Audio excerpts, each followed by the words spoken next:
Hello everyone and welcome back to the class. आज की class में हम डिस्कस करने वाले हैं प्रीवियस ईयर क्वेश्चन पेपर। तो आज का जो हमारा क्वेश्चन पेपर रहेगा वो है 2024 में जो जेकेएसएसबी ने एफए का एग्ज़ाम कंडक्ट करवाया था। तो उस एग्ज़ाम पेपर में से मैं आपके लिए अकाउंटेंसी के क्वेश्चंस लेकर कर आई हूँ, तो उन क्वेश्चंस को आज हम डिस्कस करेंगे। ठीक है। इस क्वेश्चन पेपर के हम 3 सेक्शंस को आज डिस्कस करेंगे, accountancy, economics and statistic, right. चलिए शुरू करते हैं हम आज की क्लास को क्वेश्चन नंबर 1 के साथ। फर्स्ट क्वेश्चन आपको कह रहा है fixed cost is a cost. Fixed cost के बारे में पूछ रहे हैं, कैसी कॉस्ट होती है। विच changes in the total in proportion to changes in output, which is partially fixed and partially variable in relation to output, which do not change in total during a given period despite changes in output, या which remain same for the each period of output। तो देखो, fixed cost का basic concept याद रखो। Fixed cost total में change नहीं होती है, चाहे प्रोडक्शन कम हो या ज़्यादा हो, with in a relevant range and given time period. जैसे फैक्ट्री का रेंट, मैनेजर की सैलरी, इंश्योरेंस, डेप्रिसिएशन, वो भी स्ट्रेट लाइन वाला। ठीक है। तो अगर आप आज 100 यूनिट्स बनाओ या 500 यूनिट बनाओ, रेंट आपका सेम रहेगा। इसलिए फिक्स्ड कॉस्ट आउटपुट से इंडिपेंडेंट होता है। अब ज़रा ऑप्शंस को हम लोग दोबारा से डिस्कस करते हैं। ऑप्शन ए में बोला which changes in total in proportion to changes in output. Now this option is wrong. क्यों? क्योंकि ये वेरिएबल कॉस्ट की डेफिनेशन है, जैसे रॉ मटेरियल, डायरेक्ट वेजेस। पर आपको तो फिक्स्ड कॉस्ट पूछा है ना, तो इसलिए ये ऑप्शन आपका गलत है। ऑप्शन बी में आपको बोल रहे हैं which is partially fixed and partially variable in relation to output. So ये सेमी वेरिएबल कॉस्ट या मिक्स्ड कॉस्ट की डेफिनेशन दे रहे हैं आपको, जैसे इलेक्ट्रिसिटी बिल। क्योंकि इलेक्ट्रिसिटी बिल में क्या होता है, पार्शली फिक्स्ड रहता है और फिर यूजेज चार्ज जो है वो उस हिसाब से आपको पे करना पड़ता है। फिर ऑप्शन डी में आपको बोल रहे हैं which remain same for the each unit of output. मतलब ये वेरिएबल कॉस्ट पर यूनिट होती है, variable cost per unit constant होती है। ठीक है। वेरिएबल कॉस्ट में क्या होता है, पर यूनिट कांस्टेंट होता है बट टोटल चेंज नहीं होता। Fixed cost per unit changes, जो यूनिट बढ़ने पर कम होती है, वो होता है। ठीक है। तो आपके पास सही आंसर क्या रहेगा? Final answer will be option C, which do not change in total during a given period despite changes in output. क्योंकि ये बिल्कुल भी चेंज नहीं होगा एक गिवन पीरियड में, भले ही आउटपुट में चेंज हो या ना हो। ठीक है। ये फिक्स्ड कॉस्ट की डेफिनेशन है। दो जो करेक्ट आंसर रहेगा ऑप्शन नंबर सी रहेगा आपके पास। ठीक है। अब आज जब हम ये क्वेश्चन करेंगे, आप रियलाइज़ करोगे कि अभी हमने जितने भी मॉक टेस्ट सीरीज़ कंटिन्यू करी थी, हमने पढ़ी थी, उनमें से काफ़ी सारे क्वेश्चन आपको इसमें भी देखने को मिलेंगे। ठीक है। तो इसीलिए हम ये चीज़ सीख सकते हैं कि the more we will practice the mock test series, the more we will become perfect. ठीक है। चलिए, क्वेश्चन नंबर 32, इसमें आपको पूछ रहे हैं calculate the prime cost for the following information. Prime cost निकालनी है आपने। आपको डायरेक्ट मटेरियल परचेज दिया है, material consume, direct labour, direct expenses, manufacturing overhead, सारी डिटेल्स ये दे रखी हैं आपको। ठीक है। न्यूमेरिकल बेस्ड क्वेश्चन है। इस तरह के न्यूमेरिकल्स बहुत आते हैं, और कॉस्टिंग से रिलेटेड जितने भी न्यूमेरिकल्स थे वो सारों की मैंने पूरी वर्कशीट बना करके आपको फेसबुक पेज पे मेरे अवेलेबल है। ठीक है। वो सारे फार्मूलाज मैंने वहाँ पे लिखे हुए हैं, so you can go and check out there. तो फार्मूला क्या है इसका पहले डिस्कस करते हैं। उससे पहले देखो, आपको पूछा क्या है, आपको यहाँ पूछा है प्राइम कॉस्ट के बारे में, है ना। अब सबसे पहले एक बात आपने बिल्कुल क्लियर रखनी है कि प्राइम कॉस्ट का फॉर्मूला क्या होता है। तो प्राइम कॉस्ट का फॉर्मूला क्या है, direct material consumed plus direct labour plus direct expense. अब इसमें आपने ध्यान देना है, यहाँ पे कोई परचेज्ड मटेरियल नहीं लिखा है फॉर्मूले में, कंज्यूम्ड मटेरियल लिया जाता है यहाँ पे। ठीक है। Direct material consumed, not direct material purchased. तो आपने इन ये जो चीज़ें ना, इस पे ध्यान रखना है। डायरेक्ट मटेरियल परचेज्ड आपको कन्फ्यूजन के लिए दिया हुआ है क्वेश्चन में, आपको काम डायरेक्ट मटेरियल कंज्यूम्ड आने वाला है। ठीक है। तो अब देखो, ये परचेज वाला तो आपका कैंसिल हो गया क्योंकि हमें तो कंजम्पशन दिया हुआ है, तो ये कंजम्पशन वाले को लेंगे हम लोग 90,000 को। डायरेक्ट लेबर जो है 60,000 का, ये भी लेना है। डायरेक्ट एक्सपेंसेस जो है 20,000 की, ये भी लेने हैं। फिर आपको दिया हुआ है मैन्युफैक्चरिंग ओवरहेड 30,000 का, ये कभी भी प्राइम कॉस्ट में नहीं आता है, ठीक है। तो सिंपल हमें ये 3 चीज़ें दी हुई हैं, इन तीनों चीज़ों का हमने टोटल करना है, तीनों का टोटल कर कर आपके पास कितना आ जाएगा, आपने 90, 60, 20 इन तीनों को ऐड कर देना है, आपके पास फाइनल आंसर आ जाएगा 1,70,000। तो ये आपके पास बन रहा है ऑप्शन नंबर सी में। So this will be the correct answer. ठीक है, समझ में आ गया। तो आपने याद रखना है प्राइम कॉस्ट में सिर्फ 3 चीज़ें आती हैं, direct material consume, direct labour, direct expenses. Overheads बिल्कुल भी प्राइम कॉस्ट में आपके पास नहीं आते हैं, ठीक है, याद रखना। चलिए, नाउ क्वेश्चन नंबर 33 क्वेश्चन में आपको क्या पूछ रहे हैं, suppliers personal account are seen in the, suppliers personal account कहाँ दिखता है, किस लेजर में होता है। सबसे पहले एक बेसिक रूल याद रखना पड़ेगा आपको, लेजर्स का गोल्डन रूल क्या है। एक होता है आपके पास सेल्स लेजर, ये किसका पर्सनल अकाउंट होता है, ये होता है डेटर का पर्सनल अकाउंट। फिर आपके पास आता है परचेज लेजर, ये होता है क्रेडिटर्स का पर्सनल अकाउंट। फिर आपके पास होता है नॉमिनल लेजर, ये होता है आपका expenses, incomes, losses and gains का अकाउंट होता है ये। फिर आपके पास आता है जर्नल लेजर, ये इम्पर्सनल अकाउंट्स और कंट्रोल अकाउंट इन सब का होता है, ठीक है। अब इस क्वेश्चन को अप्लाई करते हैं हम इसी चीज़ में। तो आपको क्वेश्चन में पूछा है सप्लायर का पर्सनल अकाउंट, सप्लायर का मतलब क्या होता है, क्रेडिटर। क्रेडिटर का अकाउंट होता है पर्सनल अकाउंट, और क्रेडिटर के पर्सनल अकाउंट कहाँ पे बनाए जाते हैं, परचेज लेजर में मेंटेन किए जाते हैं। तो क्वेश्चन में आपको परचेज लेजर कहाँ दिया है, ऑप्शन नंबर सी में। So this will be the correct answer, ठीक है। एक बार बाकी ऑप्शंस भी डिस्कस कर लेते हैं। सेल्स लेजर बोला था तो ये कस्टमर्स के लिए होता है, सप्लायर्स के लिए नहीं। नॉमिनल लेजर बोला है, ये एक्सपेंसेस और इनकम्स के लिए होता है। फिर जर्नल लेजर बोला है, सो ये कंट्रोल्स अकाउंट होते हैं, इंडिविजुअल सप्लायर्स नहीं होते हैं। और alright, so final answer will be your purchase ledger, option number C. Now question number 34, इसमें आपको क्या पूछ रहे हैं, book keeping is regarded as the step of accounting. Book reading के बारे में, बुक कीपिंग के बारे में सॉरी आपको यहाँ पे पूछ रहे हैं, बुक कीपिंग अकाउंटिंग का कौन सा स्टेप माना जाता है। इसके लिए सबसे पहले हम अकाउंटिंग की प्रोसेस को एक बार रिवाइज कर लेते हैं। सबसे मेन स्टेप्स कौन से होते हैं अकाउंटिंग के, सबसे पहले आपके पास आता है बुक कीपिंग, फिर आता है अकाउंटिंग, फिर आता है एनालिसिस एंड इंटरप्रिटेशन, और फिर उसके बाद आपके पास आता है डिसीजन मेकिंग। मतलब अकाउंटिंग शुरू ही बुक कीपिंग से होती है, इसीलिए क्लियर ये बात याद रखो, book keeping is the first step of accounting. क्यों, क्योंकि जब तक ट्रांजैक्शन लिखी ही नहीं जाएंगी अकाउंटिंग का काम शुरू नहीं हो सकता, ठीक है। इसलिए correct answer will be option number D, first. Book keeping accounting का फाउंडेशन होता है, इसलिए ये अकाउंटिंग का फर्स्ट स्टेप होता है। नाउ क्वेश्चन नंबर 35, सो इसमें आपको पूछ रहे हैं which of the following is correct, ठीक है। तो आपको इक्वेशन दी हुई है, ये तो अब हमें पता ही है, हमने असंख्य बार कर भी रखा है, और ये तो हमें बचपन से पता है। हमारे पास फॉर्मूला क्या होता है, asset is equals to liability plus capital, capital कहो या इक्विटी कहो, बात एक ही है। सो ये हमारा मैच हो रहा है ऑप्शन नंबर सी में। सो this is the correct answer, ठीक है। Now question number 36 is asking which concept suggest the exclusion of human resources in balance sheet. ठीक है, क्वेश्चन क्या पूछ रहा है कि कौन सा अकाउंटिंग कंसेप्ट ह्यूमन रिसोर्सेज को बैलेंस शीट में शो ना करने की बात करता है। मतलब सवाल सिंपल है, employees, worker, staff balance sheet में एसेट क्यों नहीं दिखते। तो एक बेसिक रूल ज़रा याद रखो, अकाउंटिंग में हमें पता है सिर्फ वही चीज़ें रिकॉर्ड होती हैं जो पैसों में, मनी में मेजर की जा सकती हैं। एम्प्लॉयज़ का टैलेंट, उनका स्किल, उनका एक्सपीरियंस, इनकी एग्जैक्ट मॉनेटरी वैल्यू फिक्स नहीं हो सकती है, पॉसिबल नहीं होती है निकालना, है ना, इसलिए उसे नहीं लिखते हैं। तो ये कौन सा कंसेप्ट हमें कहता है, accounting concept, money measurement, going concept या फिर कॉस्ट कंसेप्ट।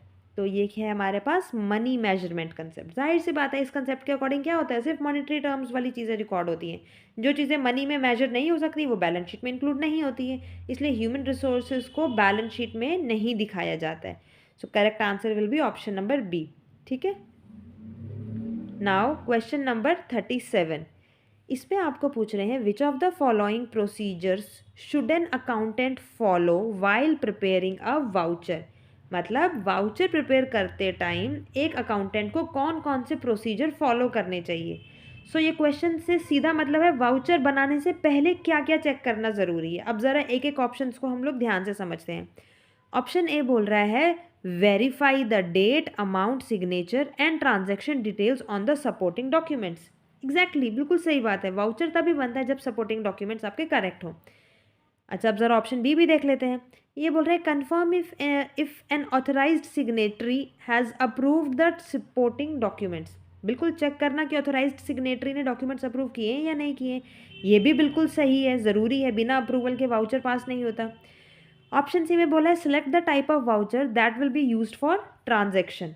सो सही बात है, ट्रांजैक्शन के अकॉर्डिंग करेक्ट टाइप का वाउचर सेलेक्ट करना ये भी इंपॉर्टेंट है। पेमेंट, रिसीट, जर्नल, गलत वाउचर चूज ही नहीं होना चाहिए। तो अब सारे ही सही हैं। ऑप्शन सी में, डी में आपको मिल गया ऑल ऑफ द अबव। तो बस सारे के सारे ऑप्शन सही हैं, तो ऑप्शन डी जो है वो आपके पास फाइनल आंसर रहेगा। Okay, now question number 38 is asking which of the following business document is a proof of payment for a business transaction. अब ये क्वेश्चन पूछ रहा है, ये क्वेश्चन सिंपल शब्दों में आपको ये बोल रहा है कि पेमेंट तो हो चुका है, इसका पक्का सबूत कौन सा डॉक्यूमेंट देता है। रिसीट देती है, इनवॉइस देती है, डेबिट नोट देता है, या नन ऑफ द अबव। अब देखो रिसीट क्या है।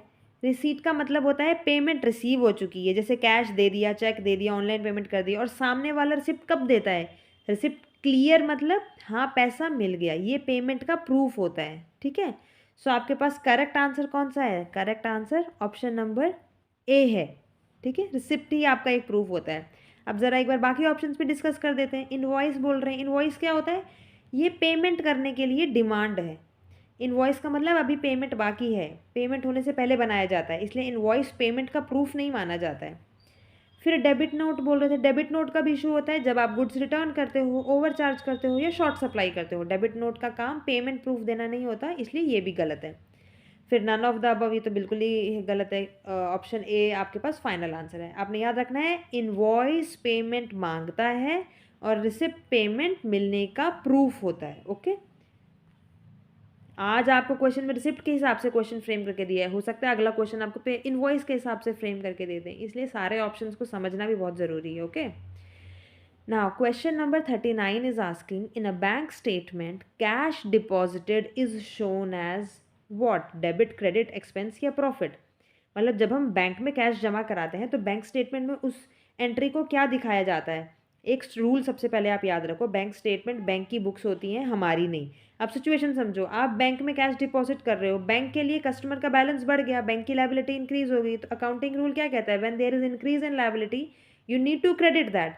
इसलिए बैंक स्टेटमेंट में हमारा cash deposited will be their credit. So option number B will be the correct answer. ठीक है, याद रखना है आपने एक चीज़, बैंक स्टेटमेंट बैंक की बुक होती है, कस्टमर का डिपॉजिट बैंक के लिए क्रेडिट कंसीडर किया जाएगा। ओके, नाउ क्वेश्चन 40 में आपको पूछ रहे हैं what is deposit in transit in bank reconciliation. Deposit in transit bank reconciliation में क्या है? पहले हम जानते हैं कि ये डिपॉजिट इन ट्रांजिट है क्या, इसका मतलब क्या है। हमने कैश या चेक बैंक में जमा कर दिया है, ठीक है, एंट्री कैश बुक में हो चुकी है, लेकिन बैंक ने अभी तक पासबुक या बैंक स्टेटमेंट में एंट्री नहीं की। मतलब कैश बुक अपडेटेड है, बैंक स्टेटमेंट अभी अपडेटेड नहीं है। अब ज़रा लॉजिक लगाते हैं, अगर कैश बुक में अमाउंट ज़्यादा दिख रहा है, बैंक स्टेटमेंट में कम दिख रहा है, तो दोनों को मैच करने के लिए क्या करना पड़ेगा? बैंक बैलेंस को बढ़ाना पड़ेगा। इसलिए रूल याद रखो कि डिपॉजिट इन ट्रांजिट क्या है? Added to bank balance. जब रिकन्सिलिएशन बैंक से स्टार्ट, बैंक बैलेंस से स्टार्ट हो तब। ठीक है, अब ज़रा ऑप्शंस देखते हैं। ये आपको बोला है पहले added to bank balance, so this is correct.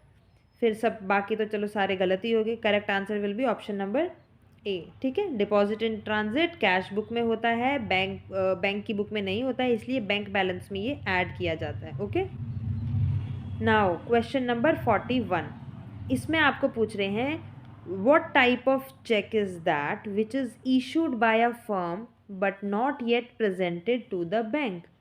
सवाल पूछ रहा है आपको वो कौन सा चेक होता है जो फर्म ने इशू कर दिया है पर बैंक ने अभी तक पेमेंट के लिए नहीं, बैंक में पेमेंट के लिए अभी तक नहीं पहुंचा। तो सही आंसर आपके पास है option number B, outstanding cheques. देखो सिनारियो समझो, मान लीजिए आपकी एक फर्म है और आपने अपने किसी सप्लायर को 10,000 का चेक काट के दे दिया।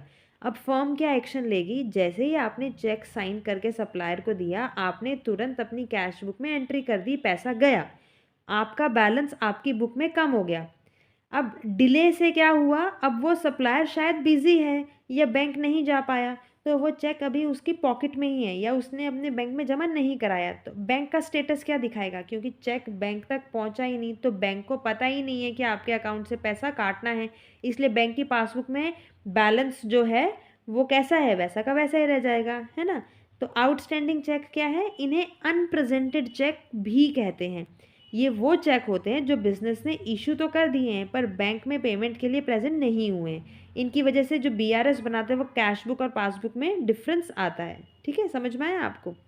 अब ये जो ऑप्शन ए में बोला है ना इन्होंने, अनक्रेडिटेड चेक, अनकलेक्टेड चेक या बाउंस्ड चेक, ये जो अनक्रेडिटेड और अनकलेक्टेड है ना, ये ऑपोजिट होता है आउटस्टैंडिंग चेक का। ये अनक्रेडिटेड और अनकलेक्टेड वो चेक होते हैं जो आपने बैंक में डिपॉजिट कर दिए पर बैंक ने अभी तक उनका पैसा आपके अकाउंट में क्रेडिट ही नहीं किया।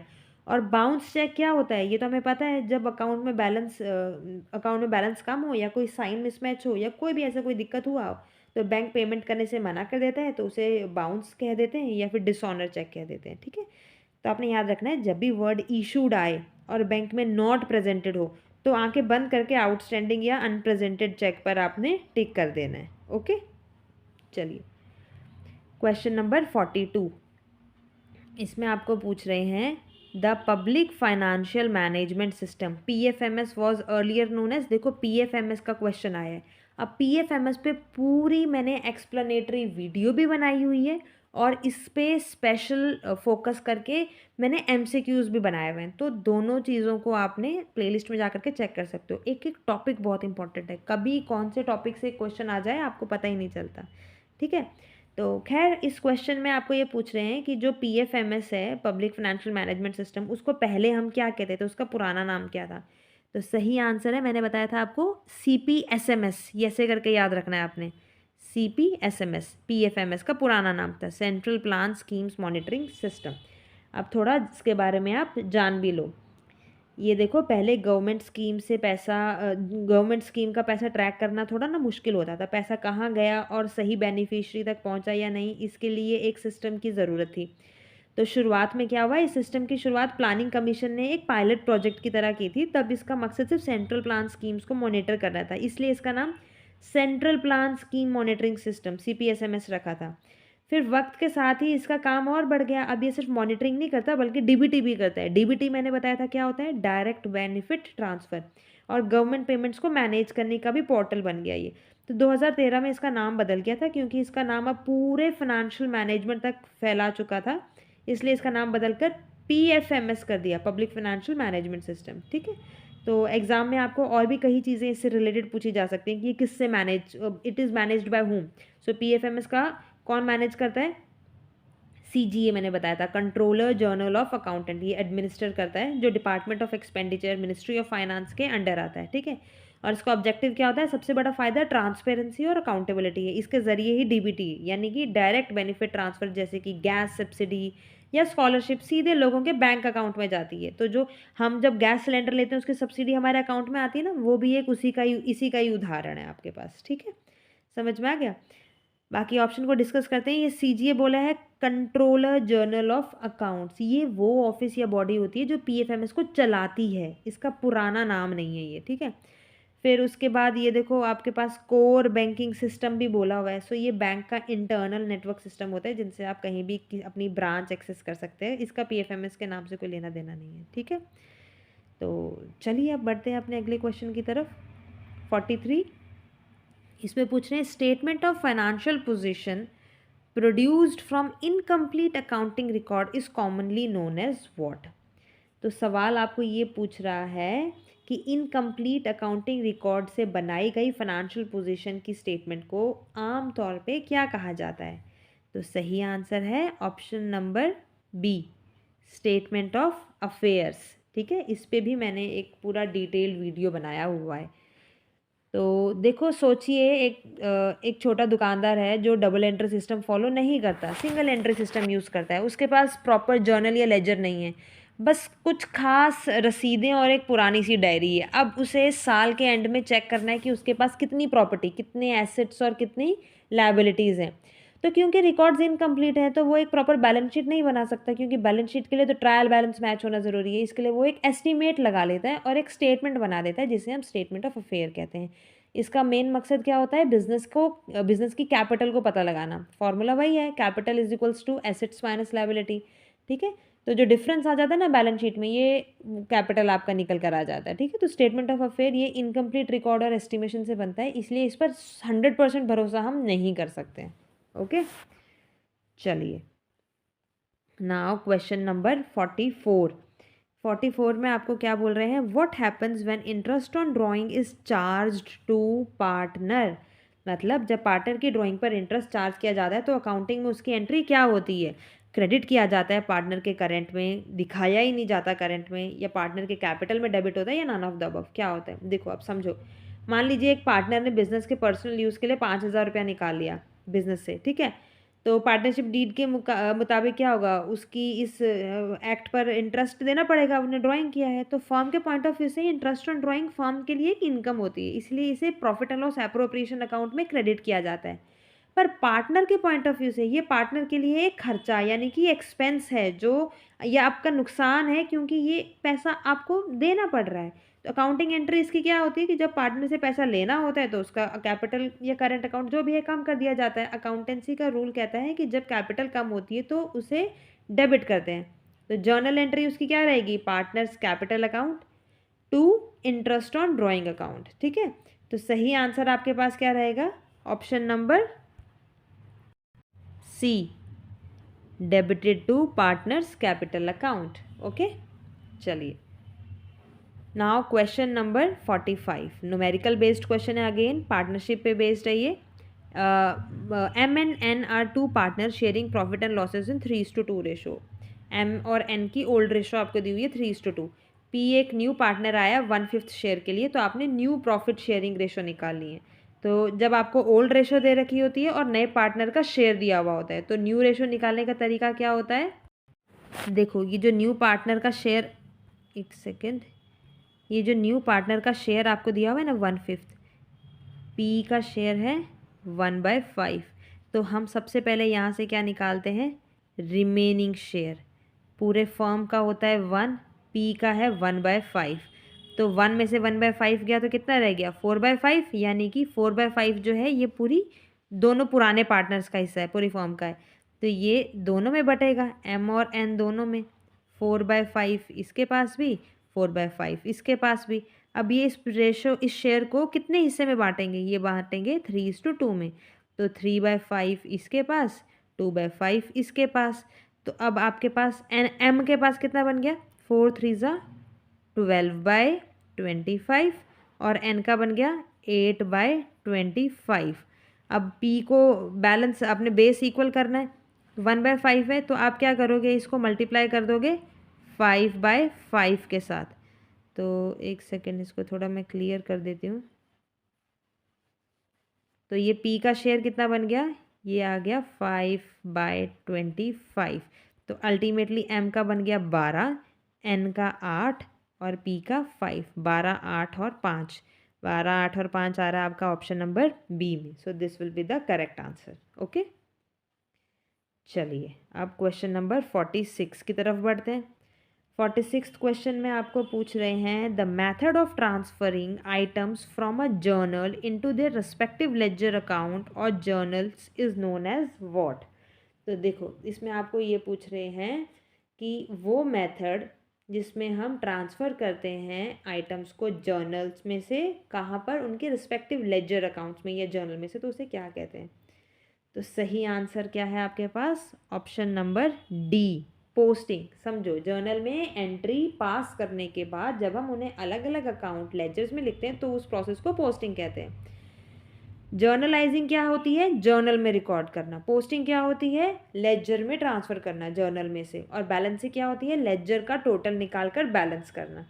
ठीक है, समझ में आ गया।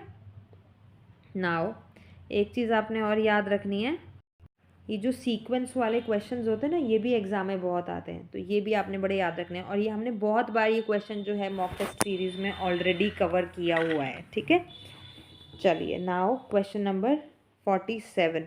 इसमें आपको पूछ रहे हैं when audit is undertaken to check the financial controls and irregularities in the organisation, it is which type of audit. जब किसी ऑर्गेनाइजेशन में फाइनेंशियल कंट्रोल्स को चेक करना और गड़बड़ियों को, इरेगुलरिटीज़ को पता लगाने के लिए ऑडिट किया जाता है तो उसे क्या कहते हैं? System audit, compliance audit, internal audit या स्टैट्यूटरी ऑडिट? तो सही आंसर है option number C, internal audit. मान लीजिए आपकी एक बड़ी कंपनी है, आप नहीं चाहते कि साल के एंड में जब सरकारी एक्सटर्नल ऑडिटर आए तब कोई बड़ी गलती या फ्रॉड पकड़ी जाए, इसलिए आप साल भर अपनी ही किसी एम्प्लॉई या एक्सपर्ट को रख लेते हैं जो सब कुछ चेक करे। ठीक है, इसका मकसद क्या है? इसका मेन फोकस है सिर्फ नंबर्स मैच करना नहीं होता, बल्कि ये देखना होता है कि क्या कंपनी के इंटरनल कंट्रोल्स, पैसा खर्च करने के रूल्स ये मजबूत हैं या नहीं है। इस ऑडिट की सबसे बड़ा फ़ायदा इसका ये है कि ये इरेगुलरिटीज़ और फ्रॉड को शुरुआत में ही पकड़ लेता है। ठीक है, सो ये मैनेजमेंट की मदद करता है ताकि वो बिज़नेस को इफ़ेक्टिव तरीके से चला सके। ठीक है, बाकी ये जो आपको सिस्टम ऑडिट बोला है ये ज़्यादातर आईटी सिस्टम्स पर स्पेसिफिक ऑपरेशनल प्रोसेस की एफिशिएंसी चेक करने के लिए होता है। कंप्लायंस ऑडिट बोला है, इसका फोकस सिर्फ ये चेक करना होता है कि क्या ऑर्गेनाइजेशन सारे लॉ, रूल्स, रेगुलेशंस फॉलो कर रही है कि नहीं कर रही है। और जो स्टैट्यूटरी ऑडिट है ये कानून द्वारा कंपलसरी होता है, इसका काम शेयर होल्डर को रिपोर्ट देना होता है कि मैनेजमेंट की इंटरनल इरेगुलरिटीज़ चेक करना इसका प्राइमरी फोकस नहीं होता है। ठीक है, समझ में आ गया? So correct answer will be option number C. Now question number 48C, we have another question based on formula। Current ratio का फॉर्मूला पूछा हुआ है, वी नो इट। फॉर्मूला क्या होता है? CA/CL। ठीक है, सो इसमें तो कोई डिस्कशन का पॉइंट ही नहीं है। फॉर्मूला मैंने आपको पहले ही बोले हैं, सारे आपने याद रखने हैं, कोई भी फॉर्मूला पे बेस्ड क्वेश्चन आ सकता है। Now next question is asking a bank passbook is a copy of what? Bank passbook किस चीज़ की कॉपी होती है?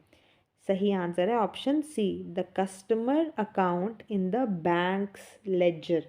समझो, जब आप बैंक में अपना अकाउंट खुलवाते हो तो आप बैंक के लिए एक लायबिलिटी होते हो, क्योंकि बैंक को आपका पैसा वापस करना है। बैंक अपने रिकॉर्ड्स में, अपने लेजर में आपका एक अलग अकाउंट बनाता है।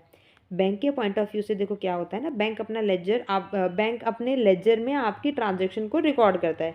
जब आप पैसा जमा कराते हो बैंक आपका अकाउंट क्रेडिट करता है, और जब आप निकालते हो तो वो डेबिट कर देता है। अब पासबुक क्या है? बैंक आपको एक छोटी बुक दे देता है ताकि आप देख सको कि बैंक ने आपके अकाउंट में क्या क्या एंट्री करी है। इसलिए पासबुक असल में बैंक के लेजर में बने आपके अकाउंट की एक कॉपी है, रेफरेंस कॉपी है।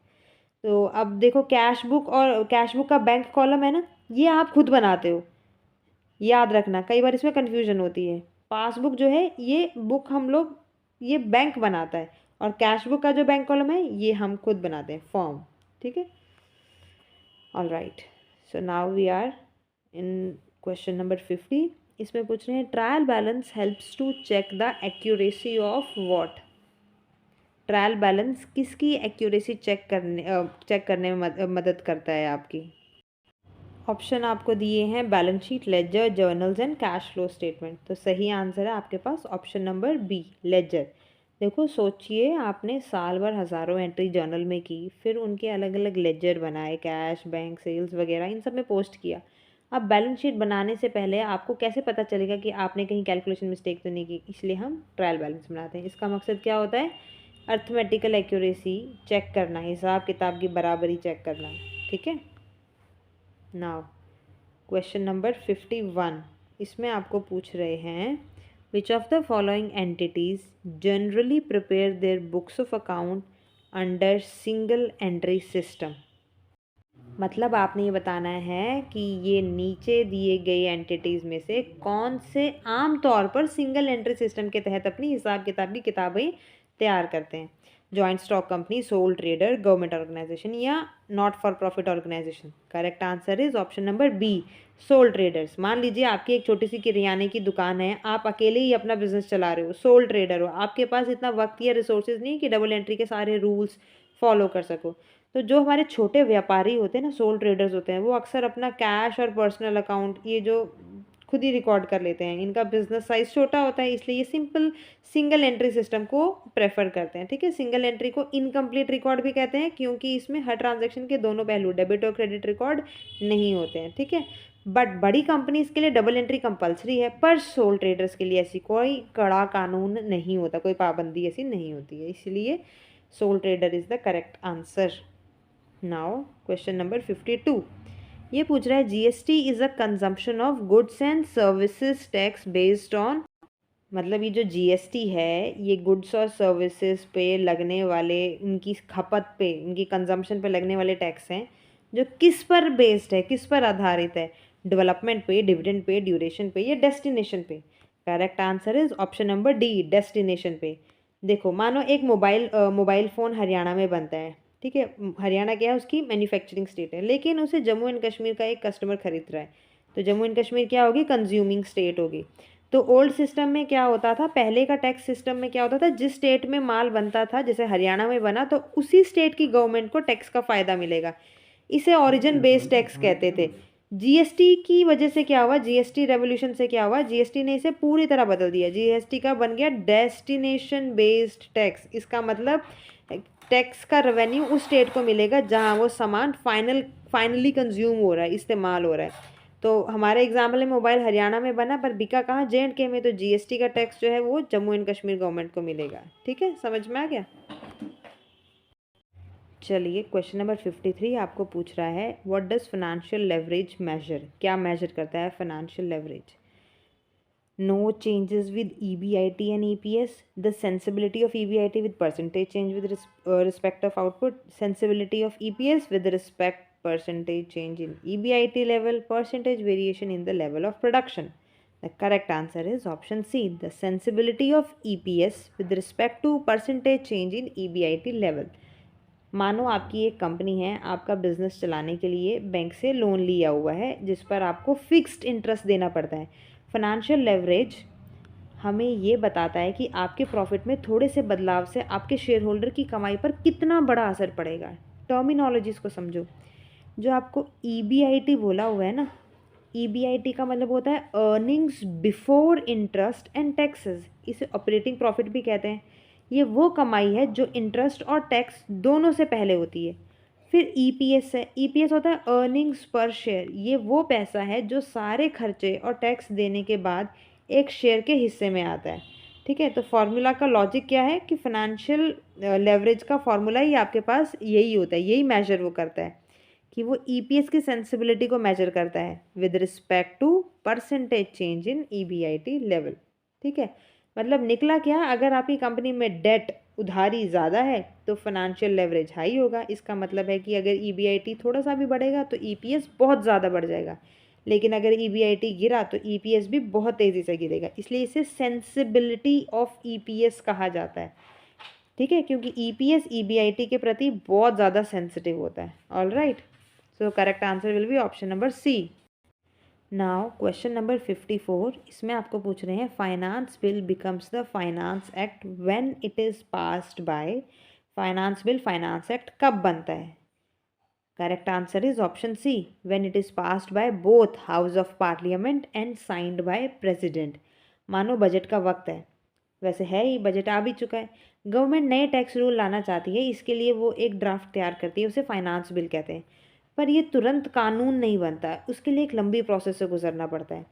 सबसे पहले क्या है, पार्लियामेंट्री अप्रूवल। सबसे पहले इसे पार्लियामेंट की दोनों सदन, लोकसभा और राज्यसभा से गुजरना होता है। फाइनेंस बिल एक मनी बिल होता है, इसमें लोकसभा की पावर ज़्यादा होती है। अब टर्निंग पॉइंट कब आता है, जब दोनों हाउस इस बिल को पास कर देते हैं, तब ये जाता है प्रेसिडेंट ऑफ इंडिया के पास। ठीक है, तो जब प्रेसिडेंट इस बिल को अपने सिग्नेचर, इस बिल पे अपना सिग्नेचर कर देता है, तो एसेंट अपनी दे देता है, एसेंट दे देता है, तभी वो फाइनेंशियल बिल बदल कर क्या बन जाता है, फाइनेंस एक्ट बन जाता है और पूरे देश में कानून की तरह लागू हो जाता है। ठीक है, so option C will be the correct answer. अब 55 क्वेश्चन में आपको पूछ रहे हैं इनकम विच अक्रू और arise outside India and also received outside India is taxable in case of what. समझो, वो कमाई जो इंडिया के बाहर पैदा हुई और इंडिया के बाहर ही रिसीव हुई, वो किस केस में इंडिया में टैक्सेबल होगी। करेक्ट आंसर है option A, resident and ordinary resident. मानो एक व्यक्ति है जो अमेरिका में नौकरी करने वहाँ चला गया और वहाँ डॉलर्स कमा रहा है और वहाँ के ही बैंक में वो पैसा जमा भी कर रहा है, क्या इंडिया में उस पर टैक्स लगेगा? इसका जवाब डिपेंड करता है कि वो बंदा, उसका रेजिडेंशियल स्टेटस क्या है। अगर तो वो है ROR, resident and ordinary resident, इसे ROR कहते हैं। ROR पर, ROR क्या है? इनकी ग्लोबल इनकम पर इंडिया में टैक्स लगता है। मतलब चाहे आप दुनिया के किसी भी कोने में पैसा कमाओ, अगर आप ROR हो तो आपको इंडिया में टैक्स देना पड़ेगा। इसलिए बाहर कमाई और बाहर रिसीव हुई, बाहर ही कमाई आपने, ठीक है, पैसा बाहर कमाया, बाहर ही रिसीव हुआ, पर ROR हो तो वो इंडिया में टैक्सेबल हो जाएगा आपके पास, ठीक है। अब इसको भी समझते हैं। ये resident but not ordinary resident, RNOR, इनके लिए फॉरेन इनकम तभी टैक्सेबल होती है अगर वो बिजनेस या प्रोफेशन इंडिया से कंट्रोल कर रहे हैं। जनरल फॉरेन इनकम जो है इनकी, वो टैक्सेबल नहीं होती है। फिर नॉन रेजिडेंट, इनके लिए फॉरेन इनकम इंडिया में टैक्सेबल नहीं होती, इन्हें सिर्फ इंडिया में कमाई गई या रिसीव हुई इनकम पर ही टैक्स देना पड़ता है, ठीक है। तो सही आंसर हमारे पास ऑप्शन नंबर ए है। अब हम बढ़ते हैं अगले क्वेश्चन 56 में। आपको पूछ रहे हैं which of the following is are included in definition of goods as defined under section 252 of CGST act 2017। मतलब CGST एक्ट 2017 के सेक्शन 252 के मुताबिक गुड्स की डेफिनेशन में इनमें से कौन कौन से ऑप्शंस शामिल किए गए हैं?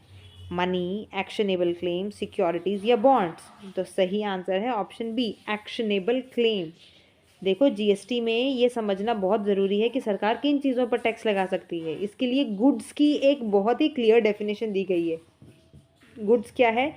ये सेक्शन 252 के मुताबिक बताया गया है कि हर तरह की मूवेबल प्रॉपर्टी, जो चीज़ हिलाई जा सके, वो गुड्स है। इसमें ग्रोइंग क्रॉप्स, ग्रास और ज़मीन से जुड़ी ऐसी चीज़ें जो सप्लाई से पहले अलग की जा सकती हैं, वो सब शामिल होती हैं, ठीक है। तो डेफिनेशन में साफ साफ लिखा है कि एक्शनेबल क्लेम्स को गुड्स माना जाएगा। एक्शनेबल क्लेम्स का मतलब होता है ऐसा ऐसा दावा, ऐसा क्लेम जिसे आप कोर्ट के ज़रिए एनफोर्स करवा सकते हैं, जैसे कि लॉटरी टिकट या बेटिंग से होने वाली कमाई। अब इसे आपको क्या बोल रहे हैं, ये सब कुछ तो इन्होंने इंक्लूड कर दिया। एक्सक्लूड क्या किया जाता है? डेफिनेशन दो चीज़ों को गुड से बाहर रखती है, एक तो मनी को, कैश या करेंसी गुड्स नहीं मानी जाती, और एक सिक्योरिटीज़ को, शेयर, डिबेंचर और बॉन्ड को भी गुड्स की डेफिनेशन से बाहर रखा गया है। हालांकि ये मूवेबल होते हैं, पर फिर भी ये जो मनी है ना, इसे गुड से बाहर रखा गया है क्योंकि ये सप्लाई का मीडियम है, खुद सप्लाई नहीं है। सिक्योरिटीज़ और बॉन्ड्स जो हैं दोनों ही सिक्योरिटी की कैटेगरी में आते हैं और सेक्शन 252 इन्हें गुड्स नहीं मानता है, ठीक है। चलिए अब क्वेश्चन नंबर 57 पर आते हैं। इसमें आपको क्या पूछ रहे हैं? Amount payable at the time of closure और opting out for national pension scheme referred to in 18 CCD shall be exempt to the extent of total amount payable। मतलब सेक्शन 80 CCD के तहत जो NPS है, जिसे हम नेशनल पेंशन स्कीम कहते हैं, NPS का बंद होना या उसे बाहर निकलने पर मिलने वाला कितना अमाउंट एग्जेम्प्ट होता है, यानी कि टैक्स फ्री होता है। सही आंसर है ऑप्शन नंबर सी, 40%। देखो, मान लो आपने रिटायरमेंट के लिए NPS में पैसा इन्वेस्ट किया था, अब आप रिटायर हो रहे हो या स्कीम बंद कर रहे हो और आपके पास एक बड़ा अच्छी खासी जमा पूंजी इकट्ठी हो गई है, तो इनकम टैक्स एक्ट के मुताबिक जब आप NPS से बाहर निकालते हैं, उसे क्लोज़ करते हैं, तो टोटल अमाउंट जो है, टोटल आपकी जितनी भी जमा पूंजी है उसका एक हिस्सा आपको टैक्स फ्री मिलता है, ठीक है। तो करंट रूल के हिसाब से टोटल उसका इनकम का 60% हिस्सा टैक्स फ्री होता है। लेकिन काफ़ी समय तक पुराने एग्ज़ाम के क्वेश्चन के कंटेक्स्ट में ये लिमिट 40% ही रही है, ठीक है। तो अगर आप आपके ऑप्शन में 60 नहीं है तो 40%, जो कि ओरिजिनल एग्जाम्पशन लिमिट थी, उसको भी सही आंसर हम मान सकते हैं, ठीक है। तो जो बचा हुआ 40% या 60% होता है, उसे मैंडेटरी एन्युटी या पेंशन जिसे हम कहते हैं, उसे खरीदने के लिए यूज़ किया जाता है, जिस पर बाद में पेंशन मिलने पर टैक्स लगता है, ठीक है। तो फिलहाल करेक्ट आंसर आपके पास ऑप्शन नंबर सी है इस क्वेश्चन में। अब क्वेश्चन नंबर 58 आपको क्या बोल रहा है? Goodwill of a firm of X and Y is valued at 30,000, it is appearing in the books at 12,000। Z is admitted for 1/4 share. What amount he is supposed to bring for the goodwill? मतलब XY partner है पुराने, उनकी goodwill जो है form की वो है 30,000 और बुक्स में कैसे कितनी अपीयर हो रही है वो एज 12,000। अब Z आया 1/4 शेयर लेके, वो कितना हिस्सा गुडविल के लिए लेकर कर आएगा। अब देखो, जब कोई नया पार्टनर एडमिशन लेता है तो उसे दो चीज़ों के लिए पैसा लेना होता है, पहला कैपिटल के लिए और दूसरा प्रीमियम ऑफ गुडविल के लिए। अब आपके पास टर्म है वैल्यूड और अपीयरिंग गुडविल। अपीयरिंग गुडविल कितनी है? 12,000। इसे ओल्ड गुडविल कहते हैं। अकाउंटिंग रूल के मुताबिक नए पार्टनर के आने पर इसे पुराने पार्टनर में राइट ऑफ कर दिया जाता है। ये जो 12,000 है, ठीक है, नए पार्टनर का शेयर का हिस्सा, इससे कोई लेना देना नहीं होता। फिर होती है आपके पास वैल्यूड गुडविल, ये जो आपके पास 30,000 की है, इसे करंट वैल्यू कहते हैं। नया पार्टनर हमेशा इसी वैल्यू पर अपना शेयर लेकर कर आता है। तो हमने सिर्फ नए पार्टनर यानी Z के शेयर को करंट मार्केट वैल्यू से मल्टीप्लाई करना होता है। तो आप ये देखो, टोटल वैल्यूड गुडविल कितनी है? 30,000। और Z का शेयर कितना है? 1/4 शेयर है ना। तो अब आप ये देखो, जब हम Z का शेयर निकालेंगे, हम 30,000 इंटू 1/4 कर देंगे, तो ये कितना आ गया हमारे पास? ये आ गया 7,500। ठीक है, समझ में आया? अब अक्सर बच्चे क्या गलती करते हैं कि वैल्यूड और अपीयरिंग गुडविल के डिफरेंस, यानी ये 30 और 12 के डिफरेंस 18,000 पर शेयर निकाल देते हैं। लेकिन ध्यान रखो कि नया पार्टनर हमेशा पूरी वैल्यूड गुडविल के हिसाब से ही अपना प्रीमियम लेकर कर आएगा। ठीक है, समझ में आया आपको? अब हम बढ़ते हैं क्वेश्चन नंबर 59 में। एजर्शन रीजन पे बेस्ड है ये क्वेश्चन। एजर्शन आपको बोल रहा है, if the interest is payable outside India, tax must be deducted at source. Income tax के मुताबिक अगर आप इंडिया से बाहर किसी को पेमेंट कर रहे हो, जैसे इंटरेस्ट, रॉयल्टी या टेक्निकल फ़ीस, ये सब कुछ कर रहे हो, तो आपकी ज़िम्मेदारी है कि आप उस पर टैक्स डिडक्टेड एट सोर्स, जिसे हम TDS कहते हैं, वो करें। ये इसलिए ज़रूरी है ताकि सरकार अपना टैक्स रेवेन्यू पहले ही सिक्योर कर ले, क्योंकि एक बार पैसा देश के बाहर चला गया तो टैक्स वसूलना मुश्किल हो जाता है। ठीक है, रीज़न क्या बोल रहा है आपको? If tax has not been deducted at source, the amount paid as interest will not be allowed as deduction in computing business income। मतलब सरकार ने इस रूल को फॉलो करवाने के लिए एक कड़ी शर्त रखी है। सेक्शन 40A(1) के तहत अगर आपने इंटरेस्ट पे करते वक्त TDS नहीं काटा तो इनकम टैक्स डिपार्टमेंट आपको उस इंटरेस्ट एक्सपेंस की डिडक्शन नहीं देगा।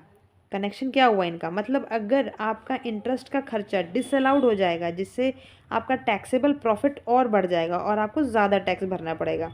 इसलिए आपका एजर्शन जो है, एजर्शन बिल्कुल सही है और रीज़न बिल्कुल सही वजह है, और वो बिल्कुल एजर्शन को अच्छे से एक्सप्लेन कर रही है। ठीक है, तो इसलिए आपके पास करेक्ट आंसर जो है वो रहेगा ऑप्शन नंबर A। ओके, चलिए अब हम बढ़ते हैं अपने आखिरी क्वेश्चन की तरफ। आखिरी नहीं, यस आखिरी है, उसके बाद क्योंकि आपका ये इंग्लिश शुरू हो जाता है। ठीक है, आखिरी क्वेश्चन की तरफ, क्वेश्चन नंबर 60। इसमें आपको क्या बोल रहे हैं? From the following information find out the number of units that must be sold by the firm to earn the profit of 1,80,000 per year. Information आपको दी हुई है, आपने बताना है find out the number of unit that must be sold. कितने units बेचने चाहिए फर्म को ताकि वो इतना प्रॉफिट पर ईयर कमा सके। ठीक है, बाकी आपको ये वैल्यूज़ दी हुई है। सेल प्राइस दी हुई है 25 रुपये per unit, variable manufacturing cost दी है 12 रुपये per unit, variable selling cost दी है 3 rupees per unit, fixed factory overheads दिए हैं और फिक्स्ड सेलिंग कॉस्ट भी दी हुई हैं आपको। तो देखो, न्यूमेरिकल वाले क्वेश्चंस बड़े आते हैं। ठीक है, तो सारी वैल्यूज़ को पहले हम इकट्ठा कर लेते हैं। डिज़ायर्ड प्रॉफिट कितना है? 1,80,000 है ना। अब आपकी सेलिंग प्राइस कितनी है? 25 पर यूनिट। फिर आपकी टोटल वेरिएबल कॉस्ट कितनी है? ये है 12 मैन्युफैक्चरिंग कॉस्ट और 3 सेलिंग कॉस्ट। कितनी बन गई? ये बन गई 15 पर यूनिट। और फिर आपकी टोटल फिक्स्ड कॉस्ट कितनी है? ये है आपकी 5 लाख फैक्ट्री ओवरहेड और 3 लाख आपके सेलिंग ओवरहेड। तो ये कितना आ गया? 8 लाख। ठीक है, अब आपने निकालना है कंट्रीब्यूशन पर यूनिट। इस कंट्रीब्यूशन पर यूनिट निकालना है कैसे? कंट्रीब्यूशन हमेशा बताता है कि हर यूनिट बेचने पर फिक्स्ड कॉस्ट और प्रॉफिट के लिए कितना पैसा बच रहा है, ठीक है। अगेन देखो ये कॉस्टिंग का आ गया ना क्वेश्चन, इसके फॉर्मूला सारे मैंने दिए हुए हैं, आपको चेक कर लेना। चलिए फिलहाल वेरिएबल कॉस्ट हमारे पास आ गई 15, हमारे पास सेल प्राइस भी आ गई है 25। तो अब सबसे पहले इन दोनों की हेल्प से हम क्या निकालेंगे, कंट्रीब्यूशन। तो कंट्रीब्यूशन का फॉर्मूला क्या होता है, एस पी माइनस वी सी। तो 25 माइनस 15 कितना आ गया आपके पास, 10 रुपीज़ पर यूनिट आ गया। टोटल फिक्स्ड कॉस्ट हमें पता है 8 लाख है। तो अब सेल्स यूनिट निकालनी है ना आपने, इसका फॉर्मूला क्या होता है, इसका फॉर्मूला होता है fixed cost plus desired profit divided by contribution per unit.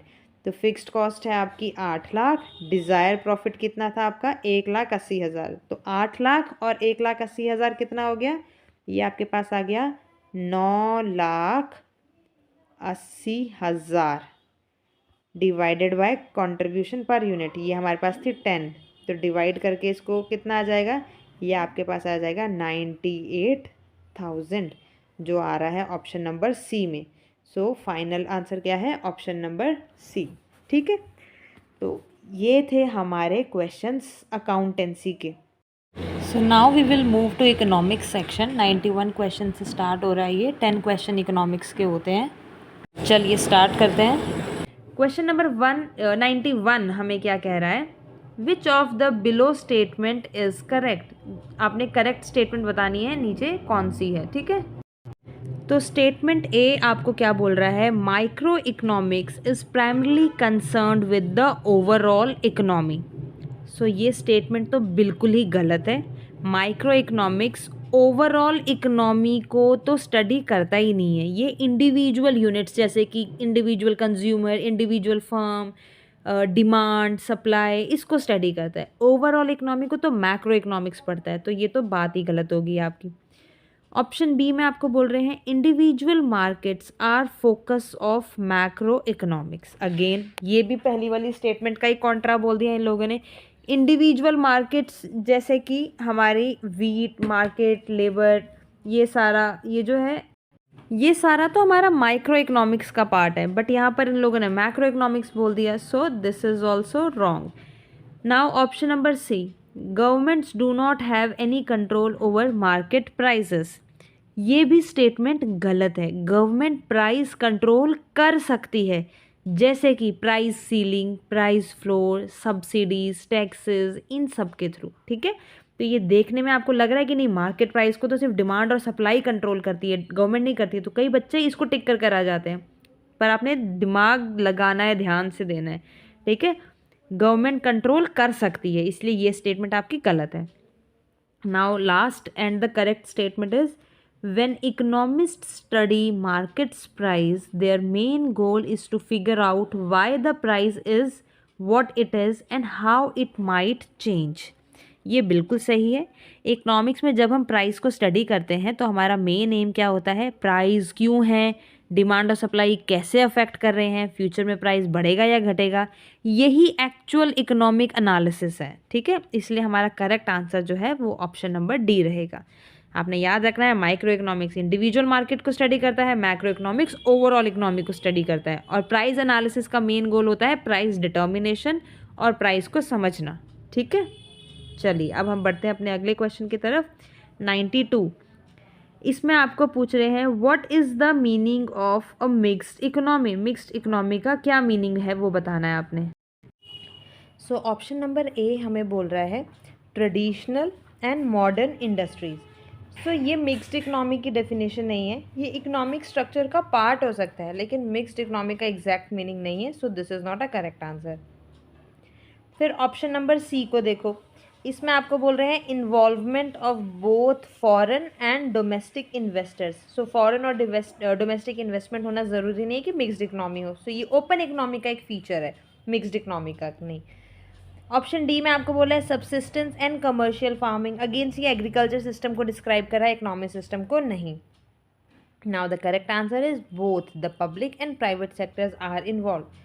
सो ये मिक्स्ड इकोनॉमी की सही डेफिनेशन है। मिक्स्ड इकोनॉमी में गवर्नमेंट सेक्टर भी काम करता है और प्राइवेट कंपनीज भी काम करती हैं, जैसे कि इंडिया में रेलवे गवर्नमेंट के पास है, और प्राइवेट कंपनीज भी हैं जो इंडस्ट्रीज चला रही हैं, तो इसे मिक्स्ड इकोनॉमी कहते हैं।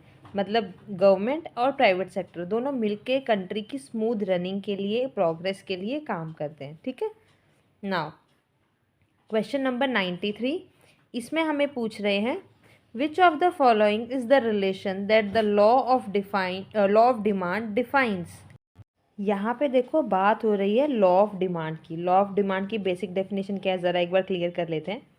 लॉ ऑफ डिमांड कहता है other things remaining constant when price of commodity increases the quantity demand decreases and vice versa. ठीक है। अब इसके बाद आप देखो गिवन ऑप्शंस में से आपको क्या क्या बोल रहे हैं। ऑप्शन ए आपको बोल रहे हैं income and price of commodity.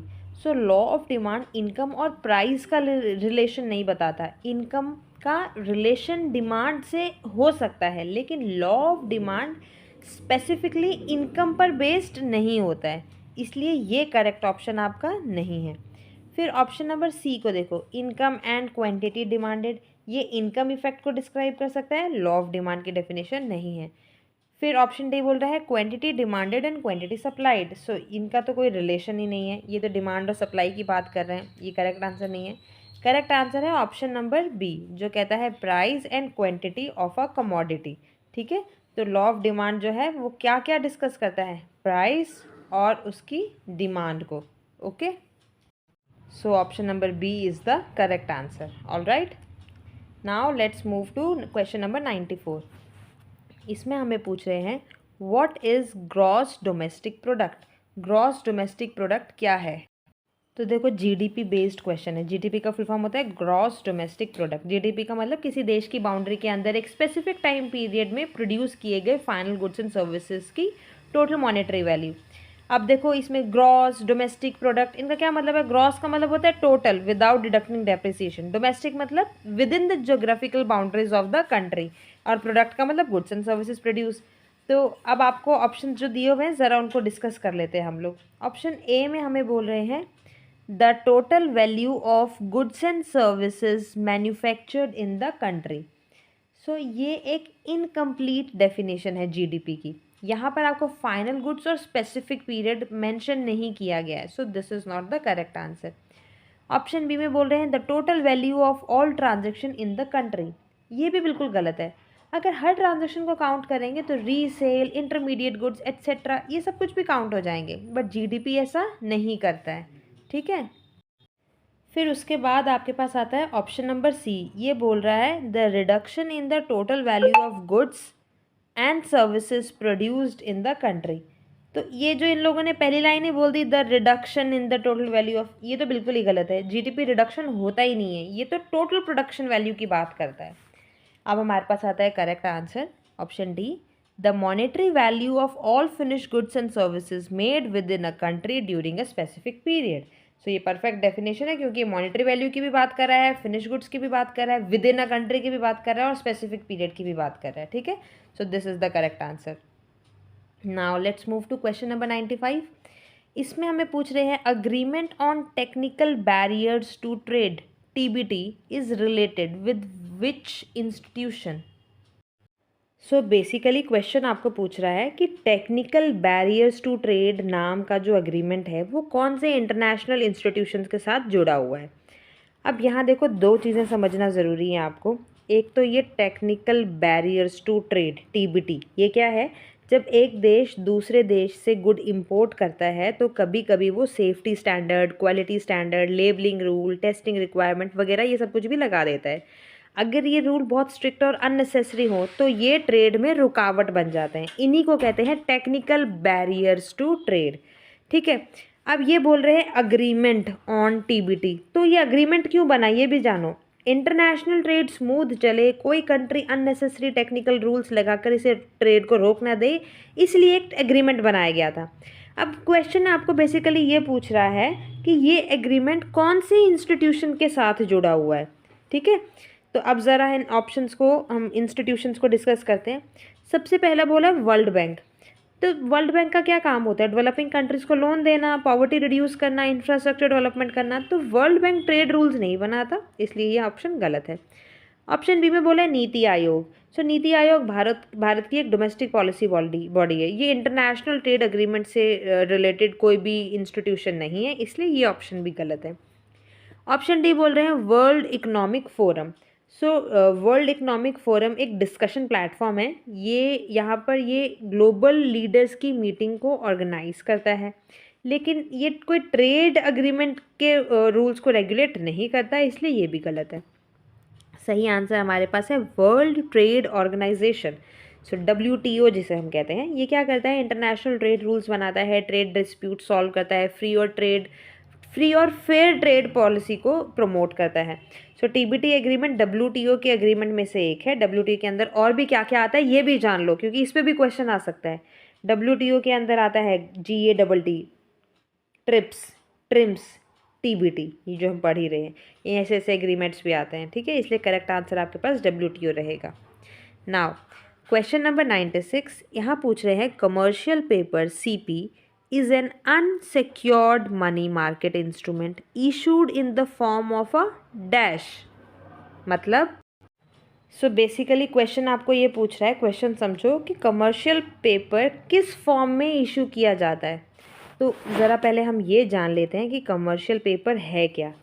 ये एक मनी मार्केट इंस्ट्रूमेंट है, शॉर्ट टर्म बोरोइंग के लिए यूज़ होता है, कंपनी इसे फंड रेज करने के लिए इशू करती है, और ये एक अनसिक्योर्ड होता है, कोई कोलेटरल नहीं होता है, ठीक है। अब क्वेश्चन ये पूछ रहा है कि ये इंस्ट्रूमेंट लीगल फॉर्म में किस डॉक्यूमेंट जैसा होता है।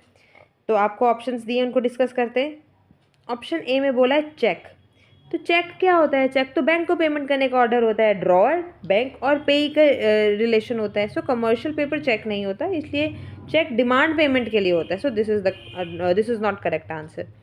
फिर बिल ऑफ एक्सचेंज बोल रहे हैं, तो बिल ऑफ एक्सचेंज तो एक रिटर्न ऑर्डर होता है, ड्रॉअर ड्रॉई और पेई इन्वॉल्व होते हैं, ट्रेड ट्रांजेक्शन में यूज़ होता है। CP जो है बिल ऑफ एक्सचेंज नहीं होता, दिस इज़ ऑल्सो रॉन्ग। फिर ऑप्शन सी बोल रहे हैं demand draft. So demand draft bank द्वारा इशू किया जाता है, सेफ पेमेंट मेथड है। कमर्शियल पेपर जो है वो बैंक पेमेंट इंस्ट्रूमेंट नहीं होता है। Now the correct answer is promissory note. So promissory note क्या होता है, ये एक रिटन प्रॉमिस होता है, इशूअर प्रॉमिस करता है कि वो फ्यूचर डेट पर एक स्पेसिफिक अमाउंट, जितनी भी निश्चित अमाउंट है वो पे करेगा। ये एक बोरोइंग इंस्ट्रूमेंट है। कमर्शियल पेपर एग्जैक्टली इसी नेचर का होता है, कंपनी प्रॉमिस करती है कि मैच्योरिटी डेट पर अमाउंट, इतनी अमाउंट जो है वो पे कर देगी, और ये एक अनसिक्योर्ड प्रॉमिसरी नोट की तरह होता है, इसीलिए correct answer is option number D. Now question number 97, इसमें हमें पूछ रहे हैं bank rate is the rate at which RBI extends credit to the.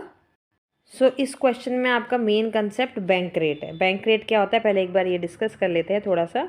Bank rate वो रेट होता है जिस पर RBI लॉन्ग टर्म बेसिस पर कमर्शियल बैंक को लोन देती है। ये मॉनेटरी पॉलिसी टूल है, इन्फ्लेशन कंट्रोल करने के लिए यूज़ होता है। जब RBI बैंक रेट को बढ़ाता है तो कमर्शियल बैंक को RBI से लोन महंगा मिलता है। बैंक भी पब्लिक को लोन जो है वो महंगे में देती है। मार्केट में मनी सप्लाई कम हो जाती है, और जब बैंक रेट को कम कर देता है RBI तो हमारा लोन सस्ता हो जाता है और मनी सप्लाई बढ़ जाती है। ऑप्शंस को डिस्कस करते हैं। ऑप्शन ए बोल रही है गवर्नमेंट ऑफ इंडिया। RBI सरकार को सीधे बैंक रेट पर लोन नहीं देता, गवर्नमेंट अलग मैकेनिज्म से बोरोइंग करती है, जैसे ट्रेजरी बिल्स या bonds. So this is not correct answer. फिर बोला foreign countries, RBI foreign countries को बैंक रेट पर लोन नहीं देता है, so this is also wrong. फिर बोल रहे हैं state government, state government RBI से बैंक रेट पर क्रेडिट नहीं लेता है, this is also wrong. Correct answer is option number C, commercial bank. RBI जो सेंट्रल बैंक है वो कमर्शियल बैंक को क्रेडिट देता है। बैंक रेट क्या है, RBI जिस रेट पे कमर्शियल बैंक को लोन प्रोवाइड कर रहा है, इसलिए correct answer is option number C. ठीक है। नाउ क्वेश्चन नंबर 98, इसमें हमें पूछ रहे हैं which 5-year plan of India was based on the Mahalanobis model। Basically question में पूछ रहे हैं कि इनमें से कौन सा 5-year प्लान जो था इंडिया का वो महालानोबिस मॉडल पर बेस्ड है। तो पहले हम ये इस मॉडल के बारे में जानते हैं, ये है क्या। इस मॉडल को बनाया था प्रोफेसर PC महालानोबिस ने।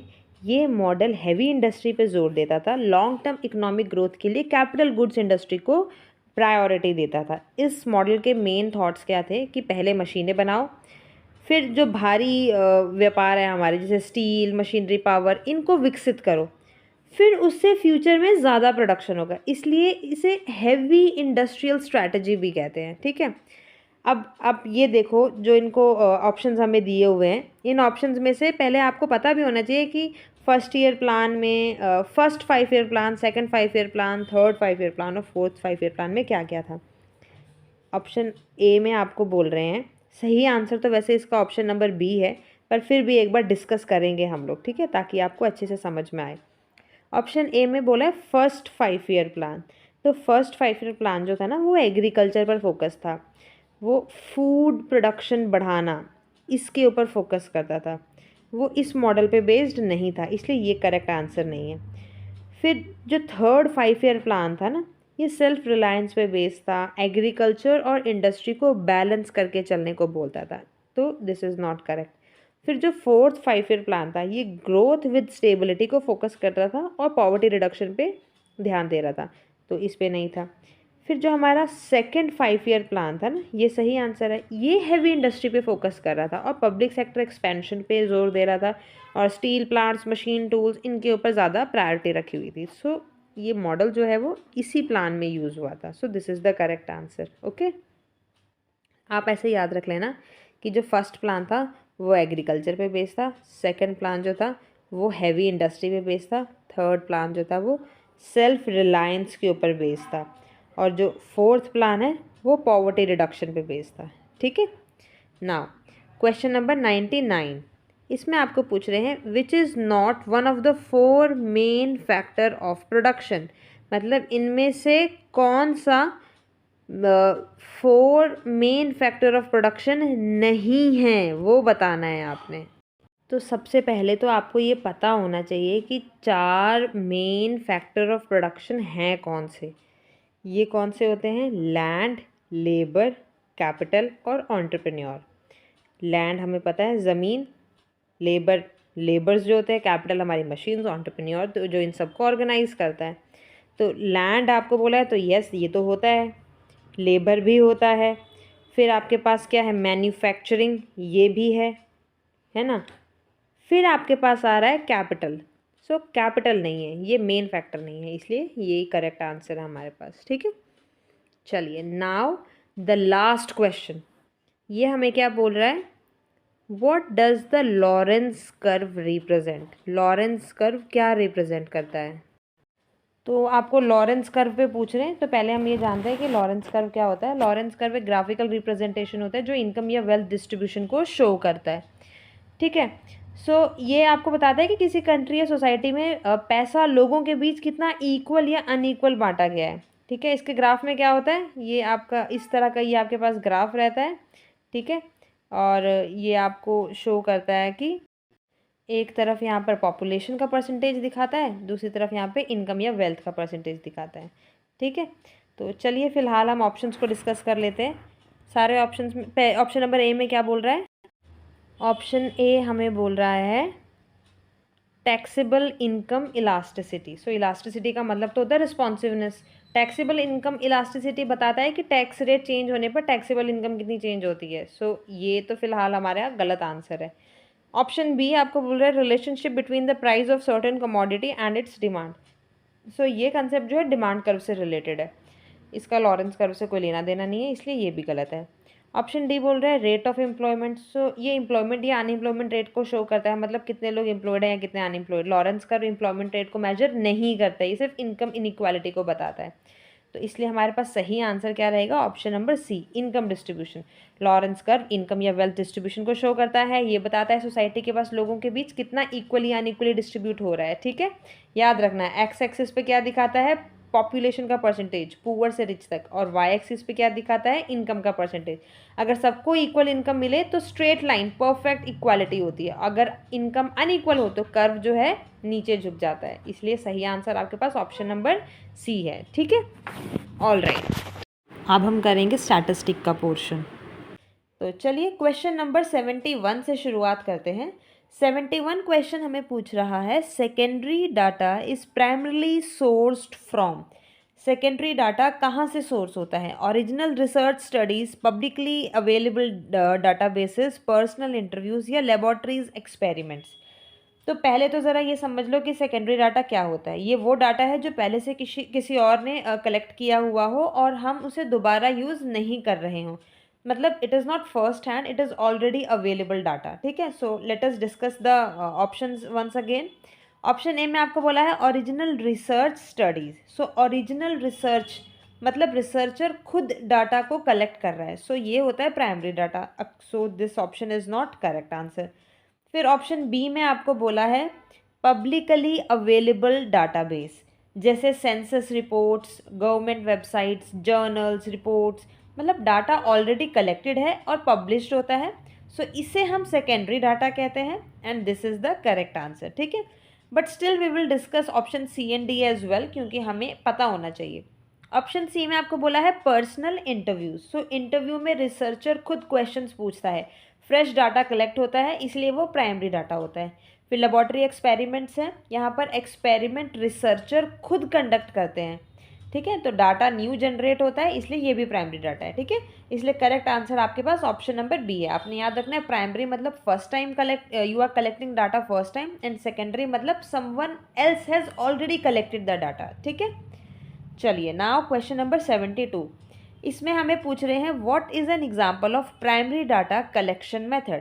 प्राइमरी डाटा कलेक्शन मेथड के आपको एग्जांपल्स पूछ रहे हैं यहाँ पे। तो ज़रा एक बार हम लोग लॉक कर लेते हैं कंसेप्ट को। प्राइमरी डाटा क्या है कि रिसर्चर खुद डायरेक्टली डाटा को कलेक्ट करता है। फर्स्ट हैंड डाटा होता है, फ्रेश होता है और ओरिजिनल डाटा भी कहते हैं इसको। ठीक है, अब ज़रा ऑप्शंस को हम लोग डिकोड करते हैं। ऑप्शन ए में बोला है सर्वेइंग एग्जिस्टिंग रिसर्च पेपर्स। सो रिसर्च पेपर्स ऑलरेडी पब्लिश्ड होते हैं, डाटा पहले किसी और ने कलेक्ट किया होता है, बाद में उसे पब्लिश कर देते हैं। ठीक है, तो ये एक सेकेंडरी डाटा का वो है, एग्जाम्पल है। So this is not correct. फिर बोला है रिव्यूइंग सेंसस डाटा। सो सेंसस डाटा हमें पता है गवर्नमेंट ने पहले से ही कलेक्ट किया होता है, आप सिर्फ रिव्यू कर रहे हो इसको, तो ये एक सेकेंडरी डाटा है, तो इसीलिए this is also not correct answer. Option C में बोला है analysing historical records. Records already exist करते हैं, सिर्फ एनालिसिस हो रहा है, तो कलेक्शन नहीं हो रहा है यहाँ पर, है ना, तो इसीलिए ये भी सेकेंडरी डाटा है and also not a correct answer. Last option में आपको बोला है कंडक्टिंग इंटरव्यूज़ एंड सर्वेज। तो इंटरव्यूज़ और सर्वेज रिसर्चर खुद लोगों से लेते हैं डायरेक्टली। ठीक है, तो यहाँ पे डायरेक्ट इंटरेक्शन होता है पब्लिक के साथ, फ्रेश इन्फॉर्मेशन आप कलेक्ट करते हो। So this is an example of primary data and correct answer. All right, so आपने याद रखना है कि इंटरव्यू, सर्वेज, ऑब्जर्वेशन, ये सारा प्राइमरी डाटा के अंडर आता है, और रिपोर्ट, सेंसस, रिकॉर्ड, ये सारा सेकेंडरी डाटा के अंदर आता है। तो सी 71 और 72 दोनों ही क्वेश्चन में आपको, एक में आपको सेकेंडरी डाटा का पूछ लिया, एक में प्राइमरी डाटा का पूछ लिया, है ना। तो ये टॉपिक भी देखो, एक ही साथ दोनों क्वेश्चन आ गए आपको, तो this also needs to be kept in mind कि आपने ये इनके एग्जाम्पल्स वगैरह सब आपने प्रिपेयर करने हैं। ठीक है, चलिए अब हम आते हैं क्वेश्चन नंबर 73 पर। 73 क्वेश्चन देखो आपको क्या बोल रहा है, इसको पढ़ते हैं। आपको बोल रहे हैं consider the following statement regarding questionnaire preparation. So questionnaire preparation के ऊपर यहाँ पर आपको कुछ स्टेटमेंट्स दी हुई हैं। तो बेसिकली यहाँ पर एग्जामिनर ये चेक कर रहा है कि आपको रिसर्च मेथडोलॉजी के बेसिक अंडरस्टैंडिंग है या नहीं है। तो आपको 4 स्टेटमेंट्स दिए हैं, चारों को हम वन बाय वन पढ़ते हैं। स्टेटमेंट ए में आपको बोल रहे हैं questionnaires collect data by asking people to respond to different set of questions. सोचो, क्वेश्चनेयर का मतलब ही क्या है, लोगों से क्वेश्चंस पूछना और आंसर लेना, बिल्कुल बेसिक डेफिनेशन है, इसमें कोई कन्फ्यूजन नहीं है। सो स्टेटमेंट ए आपका बिल्कुल करेक्ट है। स्टेटमेंट बी को देखते हैं। The validity and reliability of data you collect and the response rate you achieve depends, किस पे डिपेंड करता है, largely on the design of your question. अब ज़रा ध्यान दो, अगर क्वेश्चन अनक्लियर हो, कंफ्यूजिंग हो, लीडिंग हो, तो क्या होगा, आपके आंसर्स गलत होंगे, कम रिस्पॉन्सेज आएंगे, डाटा अनरिलायबल होगा। इसलिए क्वेश्चन का डिज़ाइन सबसे इम्पॉर्टेंट होता है, इसलिए आपका स्टेटमेंट भी बिल्कुल करेक्ट है। ठीक है, नाउ स्टेटमेंट सी, इसमें आपको बोल रहे हैं collect the data without a pilot test of all questionnaire. अब ये एक डेंजर लाइन है। रिसर्च मेथडोलॉजी बोलती है कि पायलट टेस्ट करना जो है वो ज़रूरी होता है, ताकि गलती, कन्फ्यूजन पहले ही पकड़ लो। पायलट टेस्ट के बिना कलेक्ट कर रहे हो अगर आप डाटा, तो वो एक पुअर रिसर्च प्रैक्टिस कहलाई जाएगी। इसलिए जो थर्ड स्टेटमेंट है, ऑप्शन सी, स्टेटमेंट सी, ये आपकी गलत है। ठीक है, अब स्टेटमेंट डी पढ़ते हैं हम। ये बोल रहे हैं when designing your questionnaire you should consider the wording of individual questions prior to the order in which they appear. अब देखो, स्टैंडर्ड रूल क्या होता है कि पहले हम सीक्वेंस या ऑर्डर को डिसाइड करते हैं और फिर वर्डिंग को हम रिफाइन करते हैं। इस स्टेटमेंट में, स्टेटमेंट डी में आपको उल्टा बोल रहे हैं, कंसेप्चुअल मिस्टेक है। इन्होंने बोला कि पहले आपने क्या करना है, पहले आपने वर्डिंग ऑफ इंडिविजुअल क्वेश्चंस इनको कंसीडर करना है, बाद में ऑर्डर को देखना है। तो ये स्टेटमेंट आपकी यहाँ पर गलत दे दी इन लोगों ने, ठीक है। तो अल्टीमेटली कौन कौन सी स्टेटमेंट आपकी सही हुई? आपकी हुई स्टेटमेंट ए एंड बी। तो कौन सा करेक्ट आंसर बन रहा है आपके पास? ऑप्शन नंबर ए, ये आपका सही बन रहा है, ठीक है। तो आपने ज़रा ध्यान रखना है कि क्वेश्चनेयर में डिज़ाइन मैटर करता है, पायलट टेस्ट कंपलसरी होता है, और जो आपकी बेसिक डेफिनेशन है वो कभी गलत नहीं होती है, ठीक है। चलिए, नाउ क्वेश्चन नंबर 74। इसमें आपको क्या पूछ रहे हैं? Which of the following statements regarding tabulation is false. Tabulation के पॉइंट ऑफ व्यू से आपने बताना है कि कौन सी स्टेटमेंट गलत है, ठीक है, ध्यान रखना है। ऑप्शन ए आपको बोल रहा है tabulation allows for the presentation of complicated data. अब सोचो, जब डाटा बहुत ज़्यादा हो, कॉम्प्लेक्स हो, स्कैटर्ड हो, तो हम क्या करते हैं? टेबल बना देते हैं। टेबल से डाटा सिंपल हो जाता है, रीडेबल हो जाता है ना। तो इसीलिए ये स्टेटमेंट बिल्कुल सही है। टैब्यूलेशन क्या कर रही है? प्रेजेंटेशन दे रही है किसकी? कॉम्प्लिकेटेड डाटा की। अब ऑप्शन नंबर बी देखो, इसको पढ़ते हैं। ऑप्शन बी आपको बोल रहे हैं tabulation is a prerequisite for diagrammatic representation of data. मतलब डायग्राम जैसे कि बार चार्ट है या पाई चार्ट है, ये बनाने से पहले क्या चाहिए होता है? हमें चाहिए होता है ऑर्गेनाइज्ड डाटा। और ऑर्गेनाइज्ड डाटा कहाँ से आता है? टैब्यूलेशन से आता है। तो यही बोल रहा है ना कि टैब्यूलेशन एक प्री रेक्विजिट है किसके लिए? डायग्रामेटिक रिप्रेजेंटेशन ऑफ डाटा के लिए। तो ये बात भी बिल्कुल सही बोल रहे हैं। याद रखना, क्वेश्चन में हमें फॉल्स ढूंढना है। तो ये दोनों स्टेटमेंट अभी सही आई हैं आपके टैब्यूलेशन के फेवर में। अब स्टेटमेंट ऑप्शन नंबर सी आपको यहाँ पर बोल रहे हैं statistical analysis of data necessarily involves tabulation. Statistic में एवरेजेस, परसेंटेजेस, कंपैरिजन सब तब पॉसिबल होते हैं जब डाटा टेबल्स में अरेंज हो। एनालिसिस के लिए टैब्यूलेशन ऑलमोस्ट कंपल्सरी होती है। सो ये स्टेटमेंट भी आपकी बिल्कुल सही है। अब आता है हमारा लास्ट स्टेटमेंट। इसमें आपको बोला है tabulation facilitates comparison between rows and not columns. देखो, ये तो लाइन ही गलत बोल दी इन लोगों ने। टेबल यहाँ पर देखो, एग्जामिनर ने क्या आपको तेज़ लाइन का मॉड्यूलेट करके दिया है। सोचो, टेबल का क्या फ़ायदा होता है? रोज़ और कॉलम्स दोनों के बीच कंपैरिजन। अगर स्टेटमेंट बोल रहा है कि सिर्फ रोज़ उसका कंपैरिजन आसान है, कॉलम्स का कंपैरिजन आसान नहीं है, तो ये तो गलत बात हो गई। कंपैरिजन रोज़ और कॉलम्स दोनों में होता है, सिर्फ रोज़ में थोड़ी होता है। यहाँ पर only rows and not columns बोला है। सो ये स्टेटमेंट आपके बिल्कुल गलत है। अल्टीमेटली आपका सही आंसर क्या बन जाएगा? ऑप्शन नंबर डी बन जाएगा, ठीक है। सो टेबल का असली काम ही होता है रो वाइज और कॉलम वाइज कंपैरिजन करना। तो ये यहाँ पर इन लोगों ने गड़बड़ कर दी, इसलिए गलत हो गया, ठीक है। Now question number 75। अब ये देखो, न्यूमेरिकल क्वेश्चन लग रहा है ये मेरे को। यस, 75 क्वेश्चन में बोल रहे हैं 8 randomly selected college students were asked to state the number of hours they slept the previous night। College के बच्चे थे 8 बच्चे थे रैंडमली। उनको पूछा कि number of hours they slept previous night, पिछली रात वो कितने घंटे सोए थे। तो ये रहा डेटा है हमारे पास, इतने इतने घंटे वो सोए थे। आपको क्वेश्चन में क्या बोला गया है? आपको बोल रहे हैं arrange the following values in decreasing order. कहते ये कैलकुलेट करो और जो आंसर आएगा आपने उसको डिक्रीजिंग ऑर्डर में डाल देना है। अब ये में क्या क्या आपने कैलकुलेट करना है? आपने इनका मीन निकालना है, मीडियन निकालना है, मोड निकालना है और नंबर ऑफ रैंडम सैंपल ये निकालना है। ये आंसर निकाल के आपने इनको डिक्रीजिंग ऑर्डर में डाल देना है, ठीक है। अब ज़रा एक बार हम कहते हैं क्या, क्योंकि आपको मोड और मीडियन भी निकालना है, तो हम सबसे पहले डाटा को रीअरेंज कर देते हैं, असेंडिंग ऑर्डर में डाल देते हैं, ठीक है। तो सबसे छोटा नंबर है हमारे पास 3, और कितनी बार आ रहा है? ये 2 बार आ रहा है। 3, फिर है 4, 5, 7, 7, 7, 3 बार 7 है, और ये है एक 8। ये है हमारा डाटा।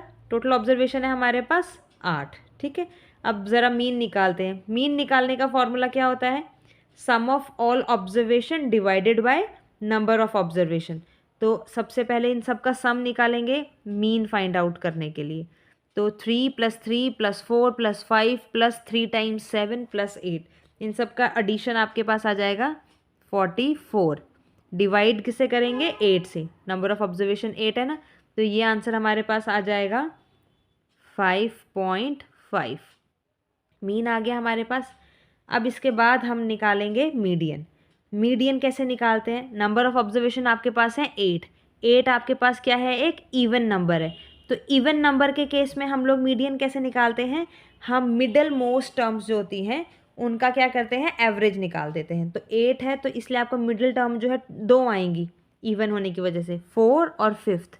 तो आप ये देखो 4th टर्म आपकी कौन सी है? 1 2 3 4। 5 है आपकी 4th टर्म और 7th है आपकी 5th टर्म। तो आपका मीडियन क्या हो जाएगा? मीडियन आपका हो जाएगा 5 + 7 डिवाइडेड बाय 2। आंसर आ गया आपके पास 6। ठीक है, ये आ गया आपका मीडियन। अब हम निकालेंगे मोड। मोड कैसे निकालते हैं? जो वैल्यू सबसे ज़्यादा बार रिपीट हो रही है, तो सबसे ज़्यादा बार यहाँ पर 7 आ रहा है, 3 बार रिपीट हो रही है, तो मोड हमारे पास आ गया 7। ठीक है, अब डी ऑप्शन में आपको बोला था नंबर ऑफ रैंडम सैंपल। तो हमारे पास क्वेश्चन में क्लियरली बोला हुआ है कि 8 रैंडम सिलेक्टेड कॉलेज स्टूडेंट्स थे, तो हमारे पास ये ऑप्शन डी में क्या आंसर आ जाएगा? नंबर ऑफ सैंपल हमारे आ गए 8, है ना। अब आपको बोला था क्वेश्चन में आपने इसको डिक्रीजिंग ऑर्डर में कर रहे हैं, तो डिक्रीजिंग ऑर्डर में कैसे करेंगे? सबसे पहले हमारे पास क्या आ जाएगा? सबसे पहले आ जाएगा 8, फिर उसके बाद 7, फिर 6 और फिर 5.5। यही आया ना। अब 8 किसका आंसर था? ऑप्शन डी का, तो यानी डी पहले आएगा। फिर 7 था मोड का, मोड आपका सी था, मतलब सी फिर आएगा उसके बाद। 6 आपका था मीडियन, मीडियन था ऑप्शन बी, और लास्ट में आपका मीन, मीन था ऑप्शन नंबर ए। तो आपके पास सही, आपके पास क्या बन रहा है? Option number C. ये ऑर्डर आपका सही है। ठीक है, सो ध्यान रखना। देखो मीन मीडियन मोड का क्वेश्चन इन लोगों ने पूछ लिया, पर कितने तरीके से पूछा, तो आपने इसमें थोड़ा ज़्यादा एक्टिव रहना है। ठीक है, न्यूमेरिकल्स वाले सेक्शन में।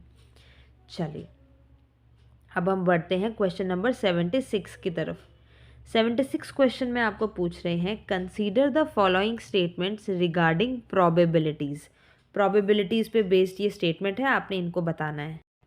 अब ज़रा हम स्टेटमेंट्स को पढ़ते हैं। पीस आपको क्या बोल रहा है? Probability can never add up to more than 1।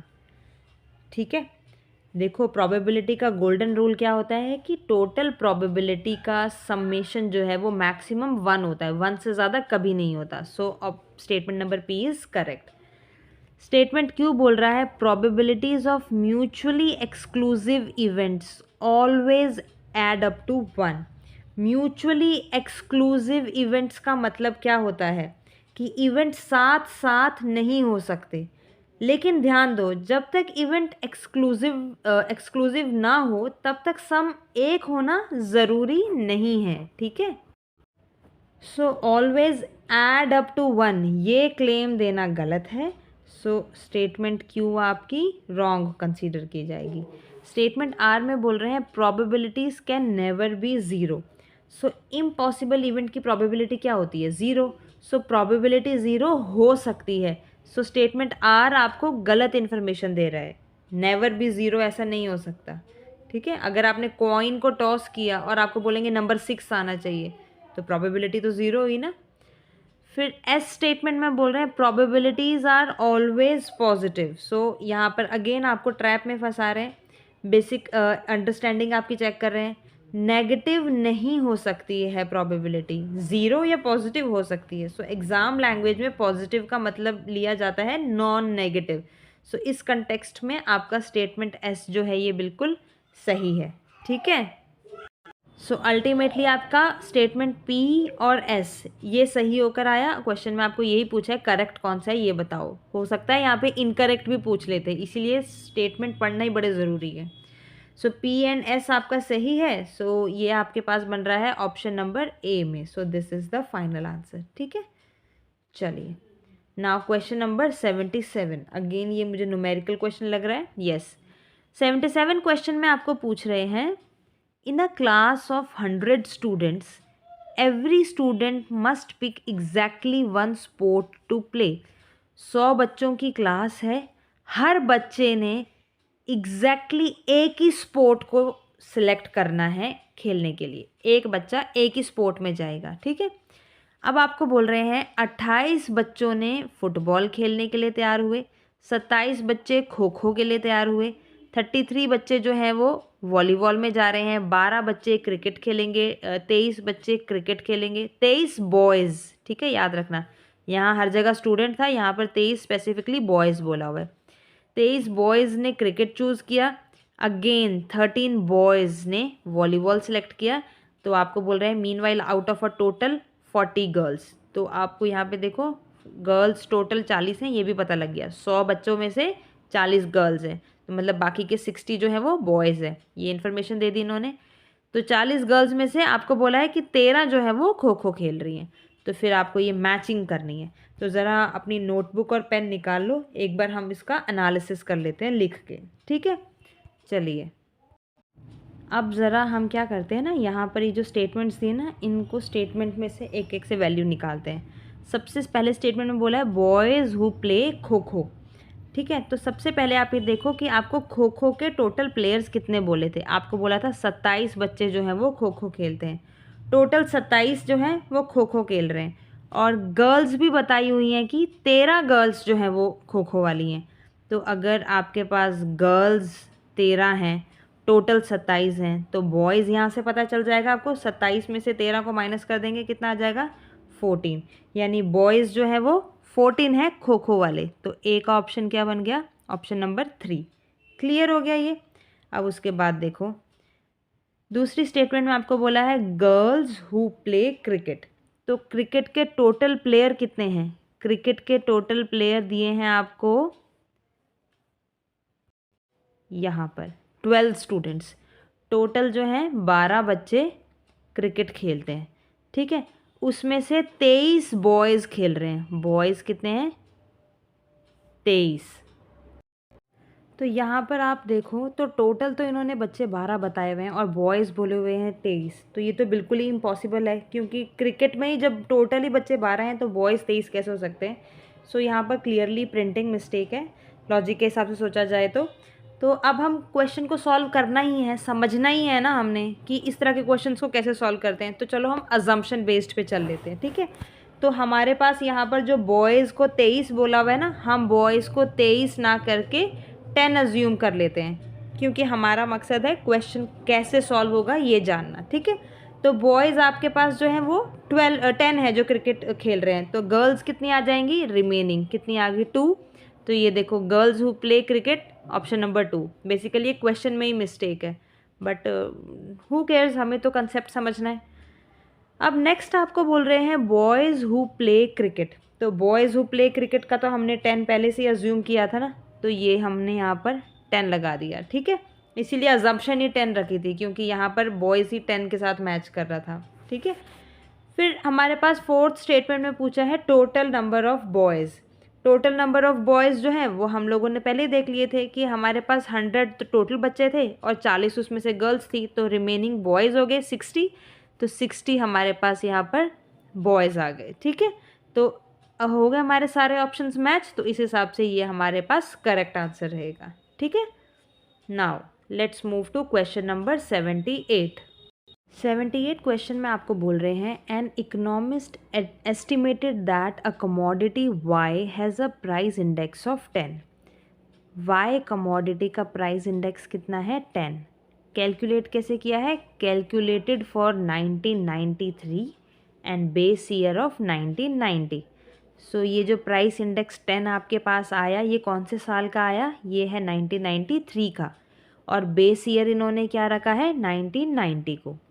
और उसके बाद और इन्फॉर्मेशन क्या दी है, and a quantity index of 0.5। Quantity index आया जी 0.5। और ये कब कैलकुलेट किया, ये इन्होंने कैलकुलेट किया है 1990 में, और अब जो इन्होंने बेस ईयर रखा है वो रख दिया 1993 में। तो आप ये समझ रहे हो, आपका प्राइस इंडेक्स जो था 10 जो था, ये इन्होंने निकाला 93 में, और इन्होंने बेस ईयर क्या रखा, बेस ईयर रखा 90 को। फिर उसके बाद इन्होंने क्वांटिटी इंडेक्स जो है ये आपके पास आया 0.5, ये इन्होंने निकाला 1990 में, और अब इन्होंने बेस ईयर रख दिया 93। मतलब यहाँ पे आपके रोल रिवर्स हो गए हैं। अब चलो क्वेश्चन पढ़ते हैं आगे क्या बोल रहे हैं। आपको पूछ रहे हैं what is the Fisher ideal value index for 1993 and the base year should be taken as 1990। मतलब क्वेश्चन में आपको पूछ रहे हैं फिशर आइडियल वैल्यू इंडेक्स आपने निकालना है, कौन से साल का निकालना है, 93 का निकालना है, और बेस ईयर रखना है आपने 1990 को। ठीक है, समझ में आ गया आपको। चलिए अब ज़रा हम शुरू करते हैं। सबसे पहले फिशर आइडियल वैल्यू इंडेक्स का फॉर्मूला याद करो। इसका फॉर्मूला क्या होता है, इसका फॉर्मूला होता है price index multiply by quantity index. Simple, देखो इनको मल्टीप्लाई कर देते हमारा आंसर आ जाता। ये डायरेक्ट फॉर्मूला था। पर इन क्वेश्चंस में, इस क्वेश्चन में एग्जामिनर ने हमारे को यहाँ पे बेस ईयर के ट्रैप में फंसा दिया, इनको रिवर्स कर दिया। तो अब क्या हो रहा है यहाँ पर कि प्राइस इंडेक्स तो ऑलरेडी दिया था 93 का, बेस ईयर 90, क्वांटिटी इंडेक्स जो था इन्होंने उल्टा करके दे दिया। हमें क्या चाहिए, हमें चाहिए था बेसिकली 93 यहाँ होता और 90 यहाँ होता, है ना, बेस ईयर में 90 को रखते। तो अब हम क्या करेंगे, क्वांटिटी इंडेक्स को रिवर्स करेंगे। अब एक रूल मैं आपको बताती हूँ, याद रखो। अगर इंडेक्स उल्टा बेस में दिया हो तो आपने क्या करना है, रेसिप्रोकल कर देना है। रेसिप्रोकल करके आपका सही आंसर आ जाएगा। ठीक है, समझ रहे हो। मतलब ये क्वांटिटी इंडेक्स 0.5 है ना, आप इसको कर दो रेसिप्रोकल, ये हो जाएगा 1/0.5। और ये हमने क्यों किया, क्योंकि हमने अपने बेस ईयर को रिवर्स करना था। इन्होंने बेस ईयर 93 रखा था पर हमें 90 रखना था, रिवर्स करना था, इसलिए इसका रेसिप्रोकल कर दिया। तो 1/0.5 कितना होता है, ये होता है 2, है ना। तो सिंपल, अब आपके पास पी आई भी है और क्यू आई भी है, इन दोनों को मल्टीप्लाई करो। पी आई है आपके पास 10, क्यू आई आपने निकाल दिया इसका रेसिप्रोकल करके 2, तो 2 10s are 20। तो correct answer will be option number C. ठीक है, समझ में आया। तो याद रखना है, एक मेमोरी ट्रिक आपने दिमाग में रखनी है कि जब आपको उल्टा बेस ईयर दिया हो तो आपने रेसिप्रोकल कर देना है। बाकी फिशर वैल्यू इंडेक्स का फॉर्मूला आपको पता था, पी इंटू क्यू होता है। ठीक है, चलिए, फिर भी अगर कोई कन्फ्यूजन आई है आपको इसमें तो मुझे कमेंट कर देना, मैं और अच्छे से आपको एक्सप्लेन करने की कोशिश करूँगी। ठीक है, नाउ क्वेश्चन नंबर 79। इस क्वेश्चन में आपको पूछ रहे हैं one of the feature of census is, census का फीचर आपको पूछ रहे हैं क्या है। ज़रा एक बार क्विकली सेंसस के बेसिक कंसेप्ट को क्लियर करते हैं। सेंसस का मतलब होता है पूरी पॉपुलेशन का कंप्लीट एन्यूमरेशन, एक फिक्स डेट या टाइम पीरियड पे डेटा का कलेक्शन। इसके कुछ स्टैंडर्ड फीचर्स होते हैं जो बुक्स या एग्जाम में बार बार रिपीट होते हैं। क्या कि यूनिवर्सैलिटी होती है, और क्या होता है, पीरियोडिसिटी होती है ना, इंडिविजुअल एन्यूमरेशन होता है। अब ज़रा ऑप्शंस को देखते हैं, इन फीचर्स के बारे में क्या क्या बोल रहे हैं। सबसे पहले बोल रहे हैं डिफाइनिंग बाउंड्रीज। सो बाउंड्रीज डिफाइन करना एडमिनिस्ट्रेशन का काम है, ये सेंसस का फीचर नहीं होता, इसलिए ये तो गलत हो गया ऑप्शन। फिर ऑप्शन नंबर बी में आपको बोल रहे हैं, ये बोल रहे हैं साइमल्टेनिटी। सो साइमल्टेनिटी का मतलब होता है सभी लोगों का डाटा लगभग सेम टाइम रेफरेंस पर कलेक्ट होता है। सो सेंसस जो है वो एक फिक्स्ड सेंसस मोमेंट को फॉलो करता है। सो यही सेंसस का कोर फीचर है। So option B is the correct answer. Still we will discuss option C also. इसमें पूछ रहा है employment of census worker. So census worker का होना अरेंजमेंट प्रोसेस है ये, तो ये कोई फीचर नहीं होता है। होमोजीनिटी सैम्पलिंग में रेलेवेंट होता है। सेंसस में तो पूरी पॉपुलेशन होती है, होमोजीनियस होना नहीं हो सकता। होमोजीनियस होगा तो सेंसस तो हम यूज़ ही नहीं करेंगे। होमोजीनियस के लिए हम सैम्पलिंग को सिलेक्ट करते हैं। ठीक है, इसलिए सही आंसर हमारे पास ऑप्शन नंबर बी रहेगा। नाउ क्वेश्चन नंबर 80 मैचिंग का क्वेश्चन है। आपको क्या पूछ रहे हैं, consider the following statement regarding measures of mortality. Measures of mortality पे बेस्ड ये क्वेश्चन दिया हुआ है आपको। ठीक है, तो ज़रा पढ़ते हैं हम लोग, आपने पेयर्स मैच करने हैं। सबसे पहला आपको बोला है ग्रॉस रिप्रोडक्शन रेट। सो GRR ये होता क्या है पहले ये जानो। GRR बताता है कि एक वुमेन अपनी लाइफ टाइम में कितनी डॉटर्स को जन्म देगी। मॉर्टेलिटी कंसीडर नहीं करता है ये, सिर्फ डॉटर्स का काउंट मेजर करता है ये, ठीक है। तो ये आपका किससे मैच हो रहा है, ये मैच हो रहा है आपका ऑप्शन नंबर 5 के साथ। देखो यहाँ लिखा है measure the number of daughters over a lifetime, ठीक है, ये है GRR। फिर दूसरा आपको बोला है age specific fertility rate, ASFR।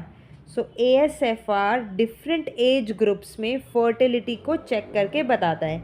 Maximum fertility generally कब होती है, 20-25 ईयर्स के बीच में होती है, ठीक है। तो ये किसके साथ मैच हो रहा है आपका, ऑप्शन नंबर स्टेटमेंट नंबर 3 के साथ।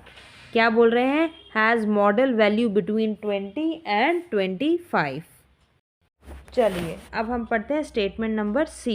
इसमें आपको बोला है नेट रिप्रोडक्शन रेट, NRR। सो NRR क्या है, देखो GRR को फीमेल मोर्टेलिटी से एडजस्ट करता है, मतलब रिप्रोडक्शन पर मोर्टेलिटी का इफ़ेक्ट होता है इसमें। सो ये मैच कर रहा है हमारे स्टेटमेंट नंबर 2 के साथ, जो बोल रहा है अफेक्टेड बाय मोर्टेलिटी रेट्स, ठीक है। फिर डी में आपको बोल रहे हैं मटरनल मोर्टेलिटी रेट, MMR। सो MMR मेजर क्या होता है कि पर 1000, या स्टैंडर्ड डेफिनेशन में 1 लाख भी होता है वैसे, पर 1000 लाइव बर्थ्स पे ये मेजर किया जाता है, ठीक है। तो ये आपका मैच हो रहा है स्टेटमेंट नंबर 4 के साथ, ठीक है। तो ये है आपका फाइनल आंसर, ऑल राइट। ये स्टेटमेंट 4 बोल रहा है इज मेजर्ड पर 1000 live births. So this is your correct answer, ठीक है। तो ये था हमारा क्वेश्चन नंबर 80, ये भी फिनिश हो गया।